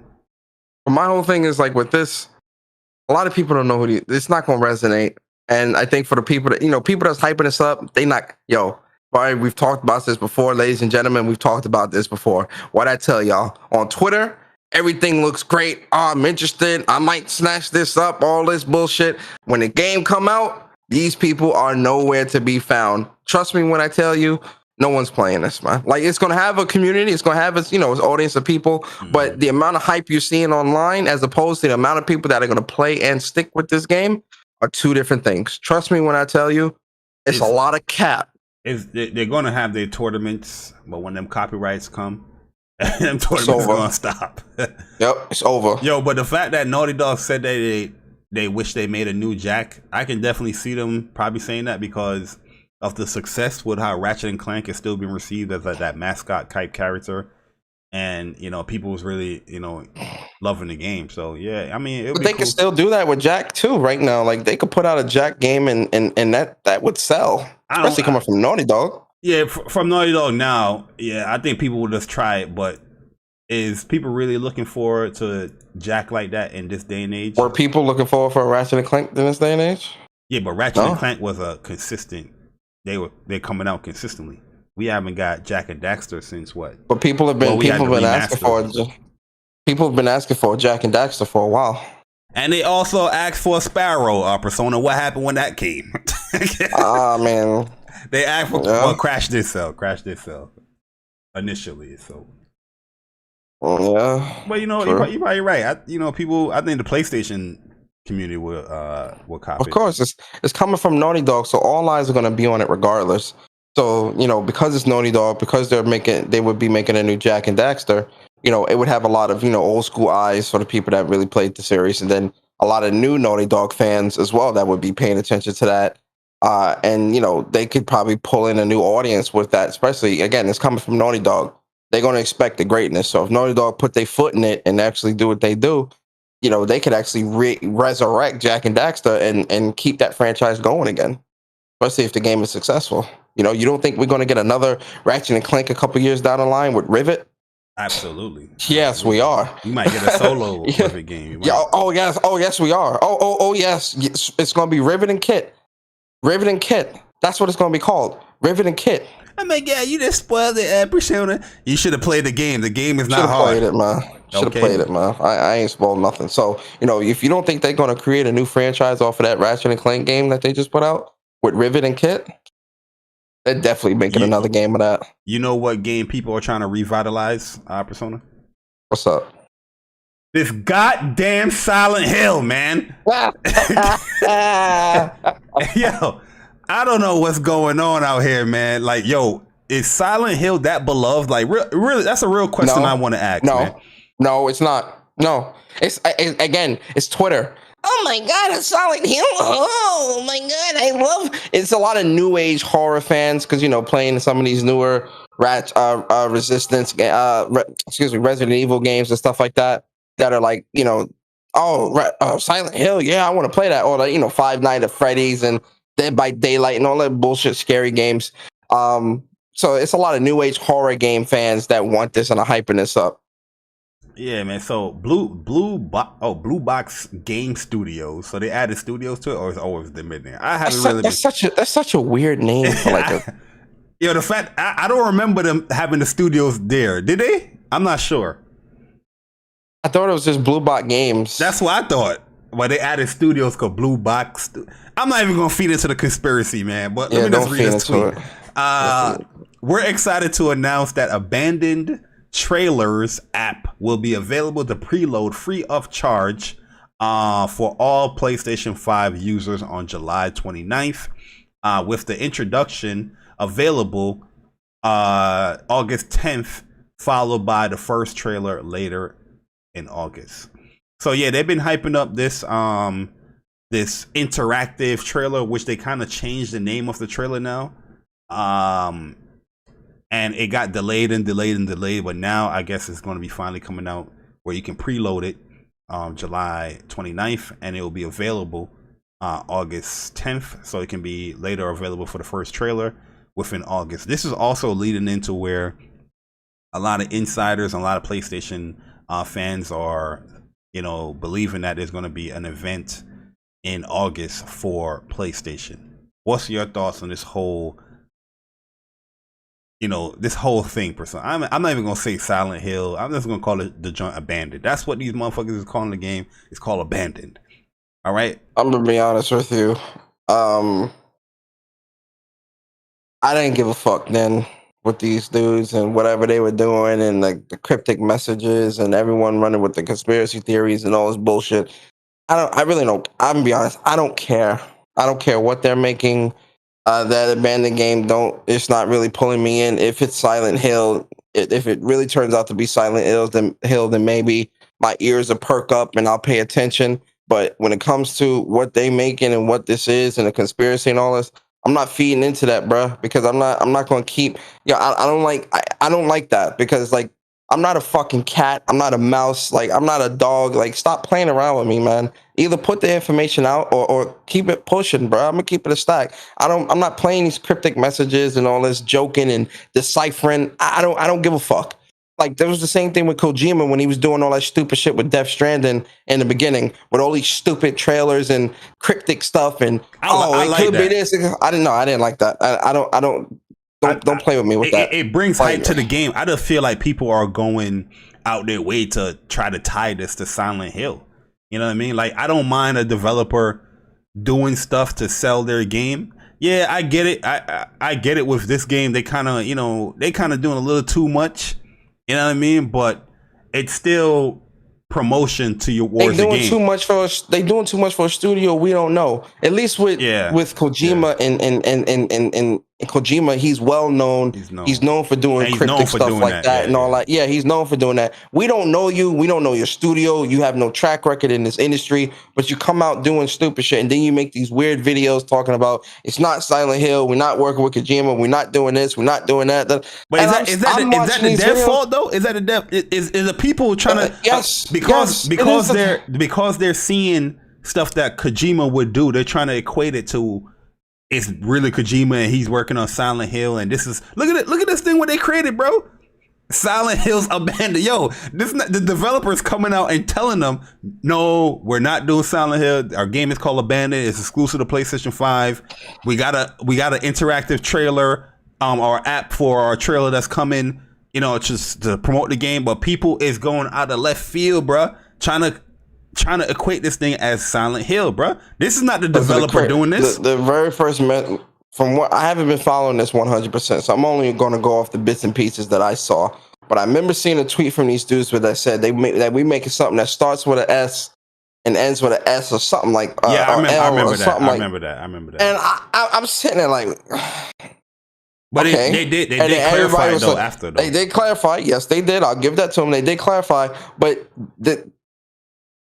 a lot of it is the community, the people, but I'm also still going to put it on the desk. I don't know who you are. I don't know what it is. Show me the trailer, man. Like all this extra shit. I'm good, man.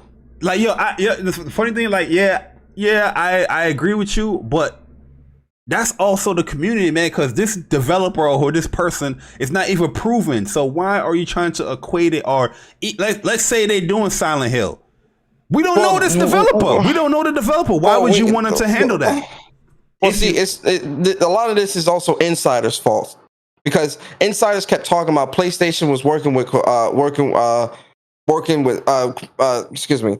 PlayStation said that they were making a Silent Hill and all this other stupid shit, and insiders were saying all this dumb shit, and I'm like, well, why is Konami not saying anything? Why is Konami not putting out no cryptic, like, this nobody ass studio is putting out all this stuff, but nobody's looking at Konami to see what Konami's saying or doing, or what type of hints are they putting out. That's who you need to be looking at, because they're the ones that own the fucking IP. So I don't know. Again, so I agree with you 100%. A lot of this is the community's fault for thinking that this studio that nobody knows, nobody heard of. But see, here's the other side of it. People are creating these own scenarios of, oh, well, this is just a studio plant, and they really are going to be working with Kojima, and he's really doing this, doing that, and this. And listen, I blame insiders. I blame the community, and I partially, maybe 10% blame the devs as well, but mostly the community. And 90, I would say 80% is insiders, 10% is community, 10% is the developers. I'm giving it 100% to the community, man, because I feel like it's the community that's creating these conspiracies and all that stuff. Yeah, like a dev is putting out tweets and stuff like that because they're trying to sell their game. They already put out a teaser trailer to their game, and people equated that or tried to create these narratives that, yo, this is Silent Hill. The motherfucker came out and made like 2 videos. I saw the 2 videos. The man looks like, yo, damn, I understand all the attention this game is getting, but we're not doing Silent Hill. We're not doing Silent Hill. We're not doing Silent. Yo, people was like, okay, you're doing Silent Hill. And then, yo, dudes was equating, oh, the blue box studio, PlayStation is blue. Yo, I've seen some crazy stuff, man. And all I see is this one man that's creating these videos and trying to tell people to calm down the hype, because I feel if this game gets shown off and it's not Silent Hill or it's not up to snuff, it's gonna get bodied. And this developer or whoever the person knows. Yes. If this game is not like a hardcore good horror based game, even if it's not Silent Hill, whatever it is, if it's not good or of value, bro, or something that the community is fucking with. Because here's the problem too, and this is why I kind of sort of just a little bit feel bad for. Yeah, Henry got exposed. Look, Henry up in there with a conspiracy. Yeah, Henry, you got caught, dog. Oh, I see. Yo, shout out to Henry. The reason why I also feel bad for the developers is because if it really truly does turn out to be not be Silent Hill, yo, that game is dead on arrival, bruh. No one's gonna be checking for that. No one. That game is DOA. And so they really going to have to put something really spectacular out. Unfortunately, I agree. A large portion of the community did this to themselves, but I feel bad for the studio because I'm telling you, if it's not Silent Hill and this turns out to just be some big elaborate hoax to build hype for Silent Hill or whatever, if it's not Silent Hill, the game is DOA. No matter when it comes out, no other game can be releasing at that time. The game is DOA. It's DOA. Yeah, but it's the freaking community that's trying to make it to be Silent Hill. That's why I feel bad for the developer. That's what they want. Because like if this game is not Silent Hill, you know what I mean, it's gonna get DOA'd, and the community is pushing this game to be Silent Hill, bro. You know what I mean? Like, yo, either or, I think this game is gonna be DOA. You know what's so crazy too? I seen some shit too. Yo, a lot of these dudes in this community weird, yo. Because I seen somebody saying, look at Omar. I seen people saying in the chat, oh, he's too good looking to be a gamer. I said, what? I was like, yo, what the fuck are y'all talking about? This is a paid actor. He's too good looking to be a gamer and to be a dev. I said, so you put stereotypes on developers now? What are y'all? What are we even talking about right now, bro? They were looking at the link. They was looking at the link. Oh, Optimus got exposed here. My man Omar always in the kerfuffle. He always in a kerfuffle, bro. Omar always in the middle of that shit, man. Oh, BG too? Oh no, BG, man. You supposed to be the party pooper, BG. You over here playing with it, man. Yo, where BG at, man? We need to kick BG in the shin for that, yo. We need to kick BG in the shin for that. But yeah, man. Yo, Persona, yo, this game is DOA, dog. Yo, it's DOA, bro. I hate to say it. I hate to admit it. But regardless of when this game comes out, if it's not Silent Hill, the game is DOA. It's DOA, bro. Niggas ain't they not gonna be checking for it. They not gonna be looking around for it. It's dead, man. It's dead on arrival. I hate to say that, but it's dead on arrival. It's dead. I'm about to do something real quick. I'm about to, because I forgot how the teaser trailer looked. Abandoned. Kojima gonna have to, you're crazy. Kojima himself gonna have to like hype the game up though to get people to buy it. Yeah, like even if it ain't Silent Hill, you're gonna have to do like other devs retweet. Are gonna have to. Yeah, a lot of devs are gonna have to rally behind the studio to help that game sell, man. Because it's. Yo, so this is the teaser trailer that they dropped a couple of months ago. Yeah. They said the game was supposed to be like super realistic or something like that. And yeah, I remember we spoke about this and what's up. We was not interested in the game. You know I wasn't interested at all. Like I maintained the same energy. I'm not interested. I don't care if it is Silent Hill. Exclusive. That's showing woods in the sun. I remember there was a dude or a girl walking around this joint. A guy with a gun. Oh yeah, there it is right there, the dude with the gun. Like I never played Silent Hill like that. The first Silent Hill I played, I think it was 3 with a pyramid head dude, and that was friends like setting me up because they know I don't like that shit. And it was like, yo, play this. So I was like, all right. And I was like, nope, not playing this joint. But so yeah, I don't know if Silent Hill have gun mechanics in the game and all that, but God's Town. I mean, but is this what we getting from Silent Hill? This giving you Silent Hill vibes or not? It's just giving me horror game vibes, bro. I'll be honest. Like I'm not. Yeah, like he's stranded on this woods and Q4 2021. I doubt it's coming out 2021. Oh no, that's not coming out this year. No. Oh, there goes the gun right there. Gameplay reveal coming soon. Well, it didn't.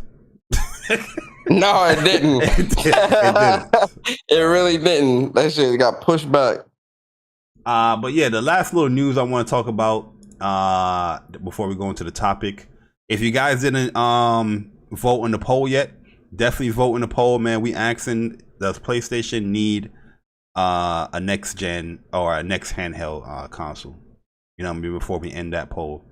But this is something that I wanted us to highlight here. Jim Ryan had another interview, Persona, and he spoke about what PlayStation Eternal Studios is working on. He said, our Eternal Studios typically make larger games, but we will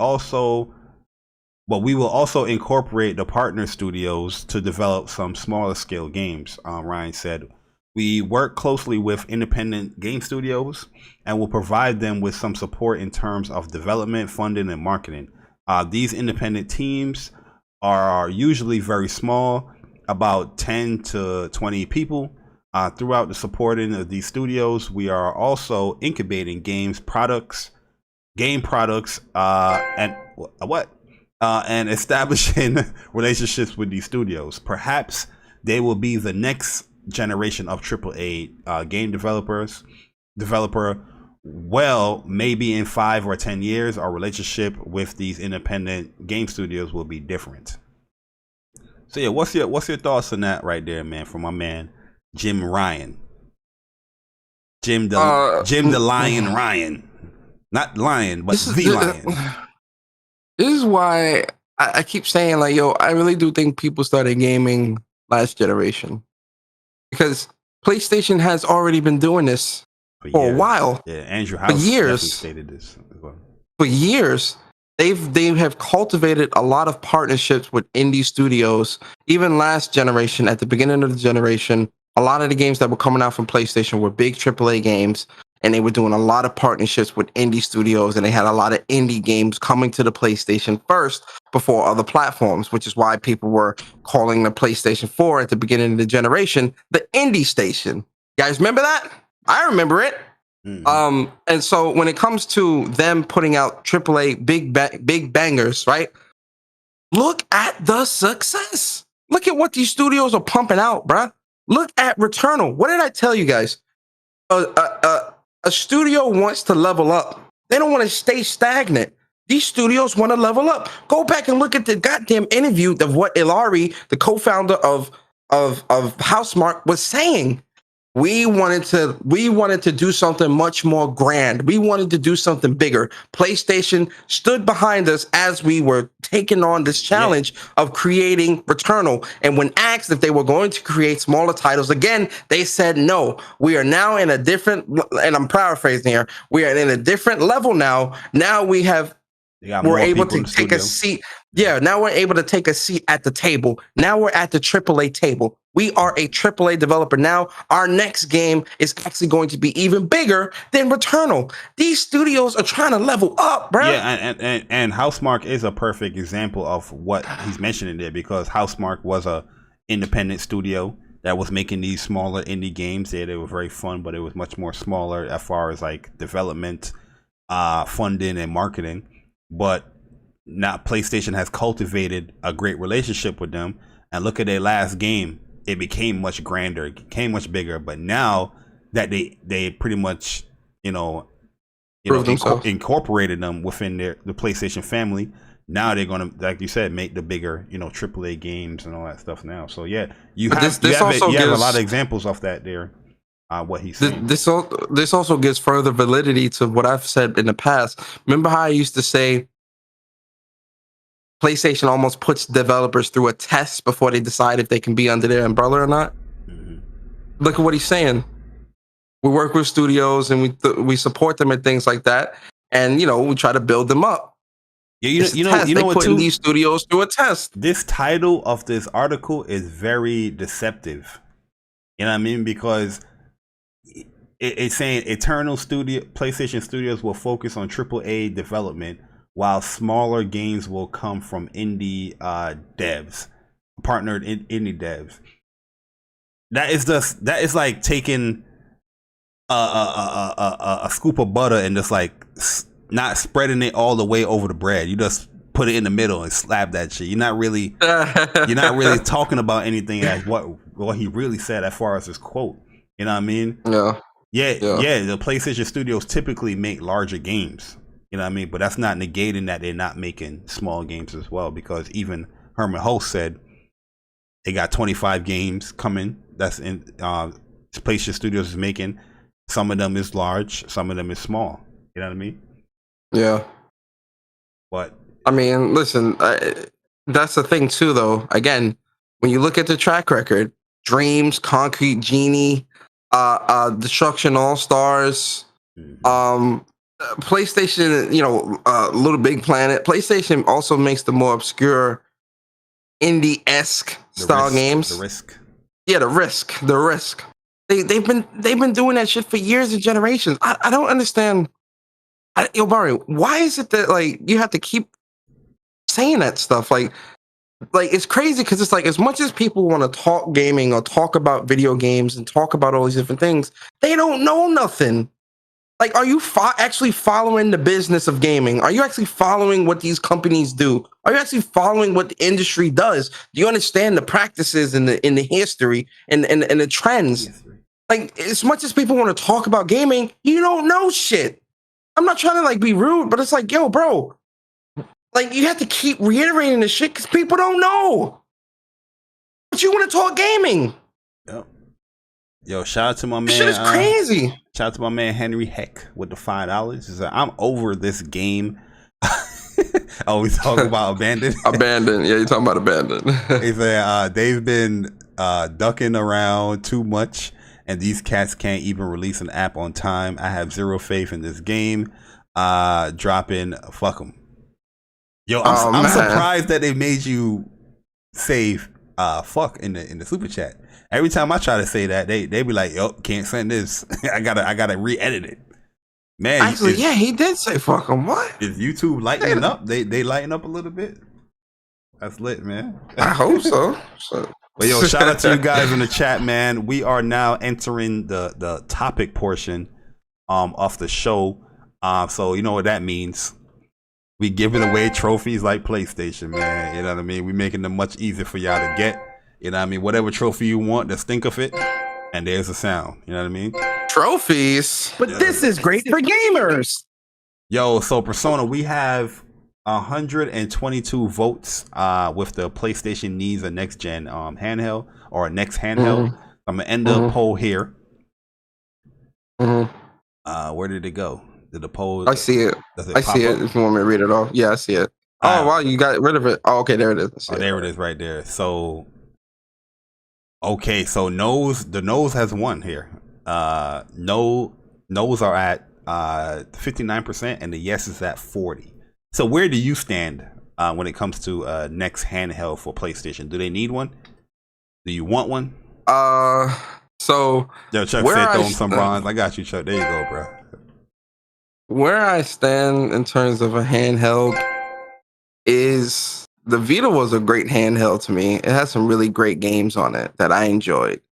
In terms of a new handheld from PlayStation, especially after seeing all the shit with the, talking about this Switch OLED and seeing everyone post up their Vitas and, seeing that everyone still has their Vitas and then the Steam Deck and all this stuff. It made me really miss having a PlayStation handheld. I definitely want PlayStation to have a handheld and put out another handheld. But see, it's a double-edged sword because I know if PlayStation were to put out another handheld, you motherfuckers wouldn't support it. Now they don't want AAA games on the handheld. Yep. Now they're talking about, oh yeah, I don't want PlayStation devs to split their time and I want them to just focus on PS5. No. Again, when PlayStation 3 was out, so was the Vita, and they were putting out great games, both on both platforms. They can put out games on this, especially with them adding more studios to their repertoire, right? I most definitely want PlayStation to do another handheld because you're leaving a market untapped. There is a market for handhelds, as we can clearly see, especially you see motherfuckers buying $650 for a goddamn Steam Deck. That's a conversation for another day, though. But there is a market for the handhelds, and I don't want PlayStation to miss out on any type of money, right? So I think having a handheld in the market, you can tap into that market and keep that market, profit off of that market as well. Yeah. Plus, it would be dope to see another Vita. I'm in 100% agreement with you. I think PlayStation should do a next handheld. And this is stuff that I've been saying for the longest. You know what I mean? Not just because the Steam Deck is here. I think PlayStation, when it comes to gaming, you should be competitive in every market. You know what I mean? It's not like you haven't done a handheld before. You've done two. You know what I mean? Yeah, actually three. One wasn't as successful as the other, but you still have a 50-50 chance here. And the thing is that we've seen all these reports and we've seen all these these presentations on how PlayStation just opened up like a new mobile market and they're hiring for new mobile leaders and all that stuff. Like, so you're going into the cell phone, market once again. But I feel like abandoning the handheld is kind of like you're going into something that's portable anyway. You know what I mean? So you might as well have something of your own within that space, like a handheld, where you can compete there as well. So you have the mobile. Your games on mobile or whatever games coming on mobile, and those games can be on the handheld as well to compete within that market. But yeah, man, I feel like PlayStation has some great franchises, and yeah, you can probably see some of those greater franchises in a smaller scale when it comes to handhelds. But yeah, I like the fact that everybody loved the handheld. Everybody in that handheld vibe now. But when the Vita the Vita was giving you quality games, AAA games, everybody was like, I don't want this type of games in their handheld. Or when the Vita was putting out those obscure Japanese games and indies and stuff, people talking about they don't want that. It's a JRPG machine and all. Remember those days? You remember that stuff? Yeah, I remember. It's a JR machine. It's a JRPG machine and all this and all this Sony, crap. Now look, you should focus on indies. Indies was coming out for the Vita. What happened? Gone. You know what I mean? Yep. But JRPGs. That some of the biggest games on the goddamn Switch are goddamn JRPGs. I feel like PlayStation should look at it this way when it comes to the community. That the Vita, it didn't sell like the PSP, but the Vita sold a lot of games. Like people that have the Vita, they bought a lot of games for the Vita. It's just the Vita didn't sell a lot. So, and then he had the PSP that sold a lot. You know, games did sell as well, but it wasn't to the point where it was profitable with the PSP because people were, you know, pirating and hacking their PSPs and stuff like that. You know what I mean? But that's why they did the whole, you know, memory card thing, the proprietary memory card, because they didn't want people, you know, playing these games for free. You know what I mean? With these micro SD cards that they put in these games, or it's hacked and not buying the games. So, but yeah, I feel like they have a 50-50 chance with a handheld. I don't think they should give it up. You know what I mean? It's not like you're 0 for 2. You know what I mean? You're pretty much like 1 for 2, but or 1.5 out of 2, in my opinion. But let's get into the real topic here, though, Persona, man. But shout out to you guys that participated. 122 of you guys voted, but 122 of you guys didn't hit the like button. I need, you know, I normally don't talk about the like button, but we're on PlayStation. What's up, PlayStation podcast? Let's hit that like button, guys. Let's get it over to 100. We appreciate you guys supporting. Oh, did we read Henry Hicks super chat? We did, right? Yeah, we did. Yeah, we did. All right, man. This is funny to me, Persona. In my Hard 8 voice, that shit funny to me. Hey yo, where shout out to Hard 8, by the way, man. Where $10, it was like World War III, having PlayStation, you know, ask $10 more for their, you know, games, you know, their PlayStation 5 games. But it seems like when it comes to like third-party developers or multiplats, they saying $10 a little too low. So if you want a cross-gen type bundle for these games, you have to spend $100+ to get a PS4 and PS5 version. So I have multiple examples here. So we have 2K22, where they want $80, so it's $10 even more for a cross-gen bundle when it comes to 2K. So you don't have it where if you buy the PS4 version, you will get the PS5 version, or if you have the PS5 version, you will get the PS4 version. No, you have to buy a specific bundle so you can get both versions of the game, and that costs you $80 for 2K. When it comes to Madden NFL 22 MVP editions, that is the only edition where you are allowed the PS4 and the PlayStation 5 version. Anything lower than that doesn't give you the two versions, and that is $100, Persona. Then we have here FIFA 22, where if you want to get the same thing, like the same package deal with a PS4 and PS5, you have to spend $100 here. And here's more of a breakdown with FIFA. The dual entitlement edition. Buy FIFA 22 on PlayStation 4, and you'll get the PlayStation 5 at no additional cost. But you are spending the additional cost because you have to spend $100. So that's $40 more that you will typically spend just so you could get two of the versions of the games. Where on PlayStation, when it comes to their exclusive, if they have a cross-gen version, the $10 price increase, everybody was acting crazy about, saying this anti-consumer, PlayStation is wrong, blah, blah, blah. But when it comes to these games, everybody's quiet. Nobody's saying nothing. I don't see videos being made from very popular and prominent YouTubers like they did with a $10 price hike with PlayStation. What is going on, Persona? Before you continue, we have a super chat from True Virgil being very disrespectful. You know what I mean, Persona? He's being very disrespectful. Very rude. And I'm upset. Disrespectful. I see it. I'm upset. True Virgil, he's an iPhone user though. With a 199. He said, hit the like button if Final Fantasy VII is the GOAT. Hit that like button, guys, if you guys enjoy Final Fantasy VII Remake. But yeah, Persona, what's your thoughts, man? Everybody quiet though, Let me get Ghost Dog super chat real quick. He says, "Hey yo, hit the like button. It's right there. F wrong with these people. This not hitting the like button. This not hitting the like button is beyond me. If you like PlayStation, hit the button. Oh, you ain't read it right. You gotta put a little emphasis there. Yeah, hold on. Let me read that. Yeah, read that thing. I got it. Put a little pep in there. Put a little lisp in there. Hey, yo. Hit the likes buttons. It's right there. What's wrong with these people? It's not hitting the likes buttons is beyond me. If you like PlayStation, hit the like buttons.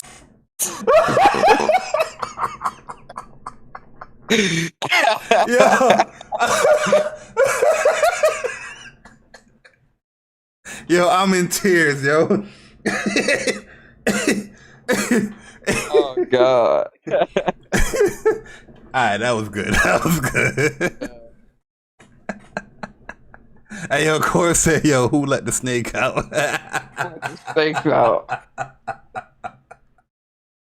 Yeah, my bad. Shout out to y'all, man. Shout out to y'all, man. Go ahead, yo. Let me ignore me, man. that was funny, yo. Somebody need to clip that.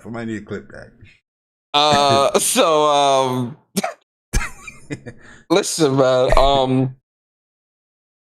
This community never keep the same energy. I'm the power man today. Call me Con Ed. Same energy ain't never kept, man. Yo, listen. You know what's so crazy? They were losing their minds, bruh. I saw people saying that this was anti-consumer. I see people on the internet doing calculations for why devs and publishers don't deserve $70 games because at $60 they were making 900 million, but when they sold 10 or 14 million copies, so they shouldn't be able to make more money off of me and all this stupid shit, right? And then you fast forward to this. They charging you $100 for a cross-gen bundle. And no one's saying anything. Quiet. When Battlefield released and they had the $70, no one said nothing. Oh, everybody, I can't wait to buy this game. Oh my God, this is so amazing. Oh my God. The same energy is never kept. And it gives validity to the shit that I say. It is an agenda against PlayStation. They legit are tired of PlayStation being on top. They want to see PlayStation lose. Because people keep comparing $70 games to PlayStation. Go look at my last tweet. I didn't mention nothing about PlayStation, Xbox, Nintendo, nothing. I only mentioned $70 games, and people kept talking about PlayStation. Although PlayStation wasn't the first one to do this, although PlayStation isn't the only one to do this, and although PlayStation is the only one to be doing it even worse than what it already is, if you can't think of it as worse. The same energy is never kept. And guess what, Bari? Mm-hmm. You think FIFA, Madden, and NBA not going to sell this holiday? You got another thing coming. Absolutely, and people going to buy these editions. Oh, they're going to buy. Oh, yes. Oh, yes, they're going to buy those editions with a smile on their face, and they're going to be like, Can't wait to get home and play FIFA. Can't wait to get home and play Madden. Look at me. just disgusting. Yeah, it's just disgusting. There's no anger. There's no anti-consumer. Like I was having a discussion with no Chuck articles. No articles on Twitter. He was saying like, it's a bad comparison to compare the two because these are multi-plats and everybody buy them. But the picture I was trying to paint here is that the fact that we're seeing these next gen price hike updates, right? When it comes to games that's normally $60 are going to be $70, and people were upset at PlayStation doing it. You know what I mean? But these multi-plat games that's on multiple platforms, nobody's really crying about it. Nobody's saying this is anti-consumer, but the platform holder they saying is anti-consumer. It's bad for gaming. This is horrible. Why is PlayStation even though PlayStation is doing all of this shit, for their next. They're showcasing all these features for their next gen games and all that stuff. And people was just like, "Yo, nah, this is wrong. This is wrong." Most of these games is probably not even gonna be using some of these features. They might use them here and there, but they're not even gonna be using them like that. But it's still a price hike. You know what I mean? And best believe that even with this price hike, Bari, the microtransactions and coin packs and shit are still most definitely gonna be in those games. Yeah, and they're gonna be in those games. The thing is, when it comes to cross-generational games, right? Like, there's still a price hike. Like, for the PlayStation 5 version, it's still $70 for these games. Don't get it twisted. Like, it's $70. But if you wanna get both versions for PlayStation 5 and 4, that's gonna cost you more. You know what I mean? Like, on PlayStation, they don't do that. If they have a cross-generational game, and let's say it's $70, you're getting the PlayStation 5 and 4 version of that game. You know what I mean? Or say you do have a PlayStation 4 game and you want to get the PlayStation 5 game, they were going to charge you that $10. Here, what they're doing with these, 2Ks and the EAs and the other EA games, they are charging you even more for the cross-generation stuff. They're charging the $10. But if you want to get the PS4 and PS5 version, they tell you got to spend $40 more or $20 more.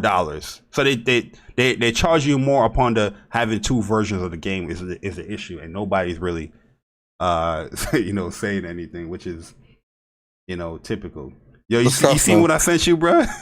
Yeah, looking for attention. Yeah, about to quit. He about to quit.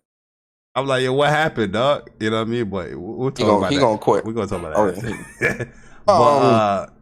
Yeah, man. But yeah, when it comes to this whole thing, here's the thing too, man. And this is why I say it's an agenda. It's a lot of agendas being pushed, not just within the gaming community, but within the industry, right? With certain parts of the industry, because when you look at what PlayStation is giving you, right?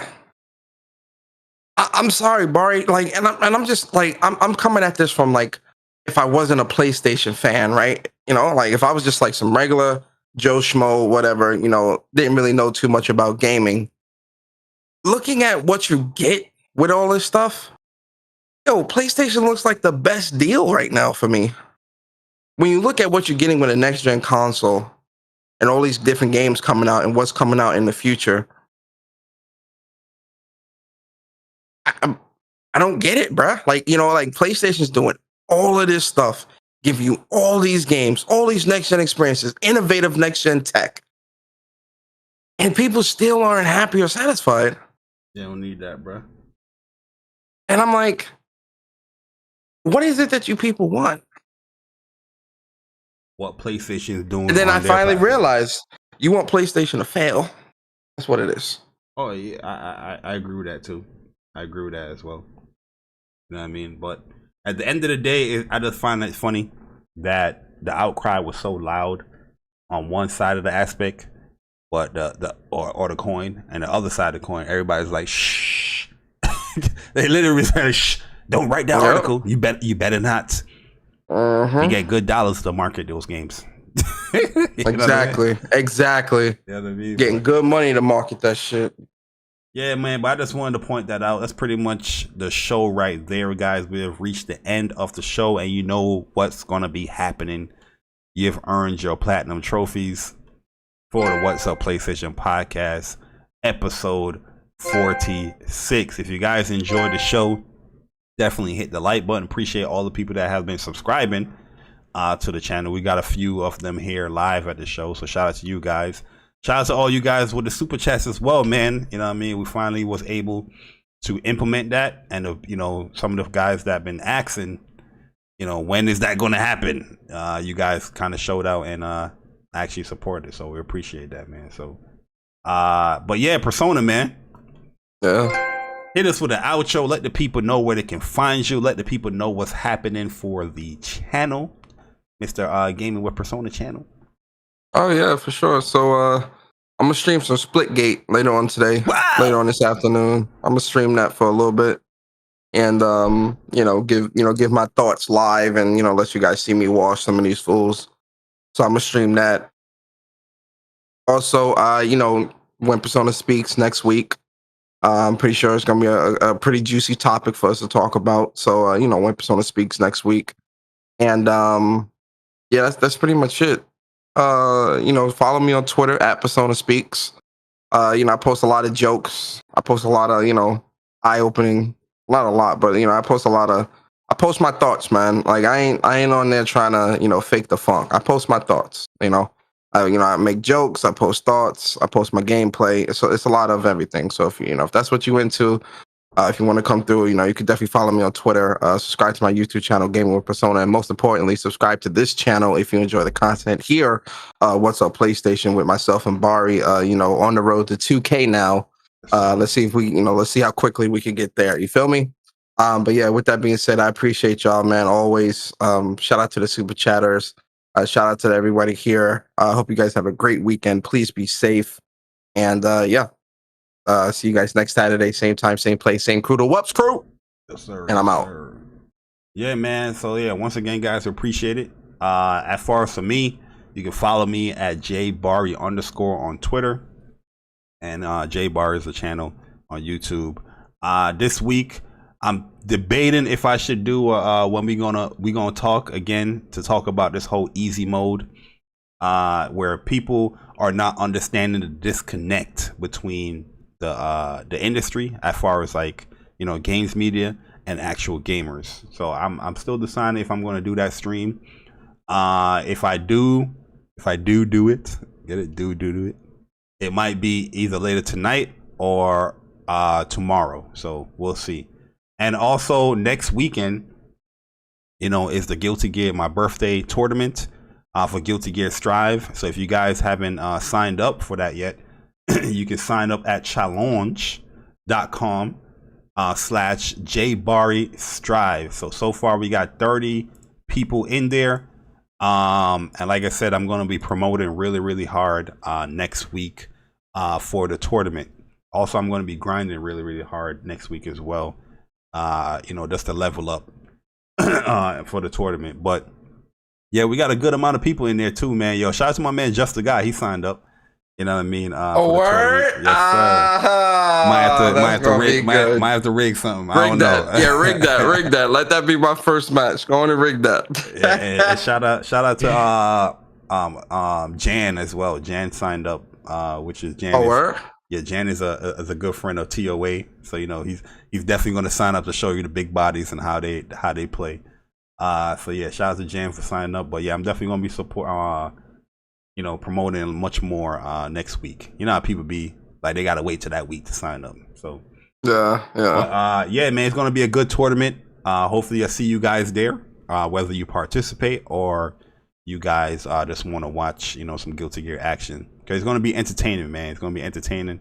I got Persona, got Chuck, and myself commentating. I might even ask Dre as well. I don't know if Dre likes to do the commentating stuff, but I'll ask him if he want to come through. Because I know I'm going to be back and forth in the Discord. You know what I mean? The tournament vibes. But yeah, man. So that's pretty much it, guys. But yeah, episode 46 is in the books. And we appreciate the support for What's Up PlayStation. Hopefully Shuhei Hermanholtz. PlayStation. Sid Schumann. Hopefully you guys are listening. You know what I mean? Stay connected with the community. That's what we really want to have here with What's Up PlayStation. But yeah, we're about to get up out of here. Enjoy the rest of your weekend, guys. Play some games. We gone. Peace.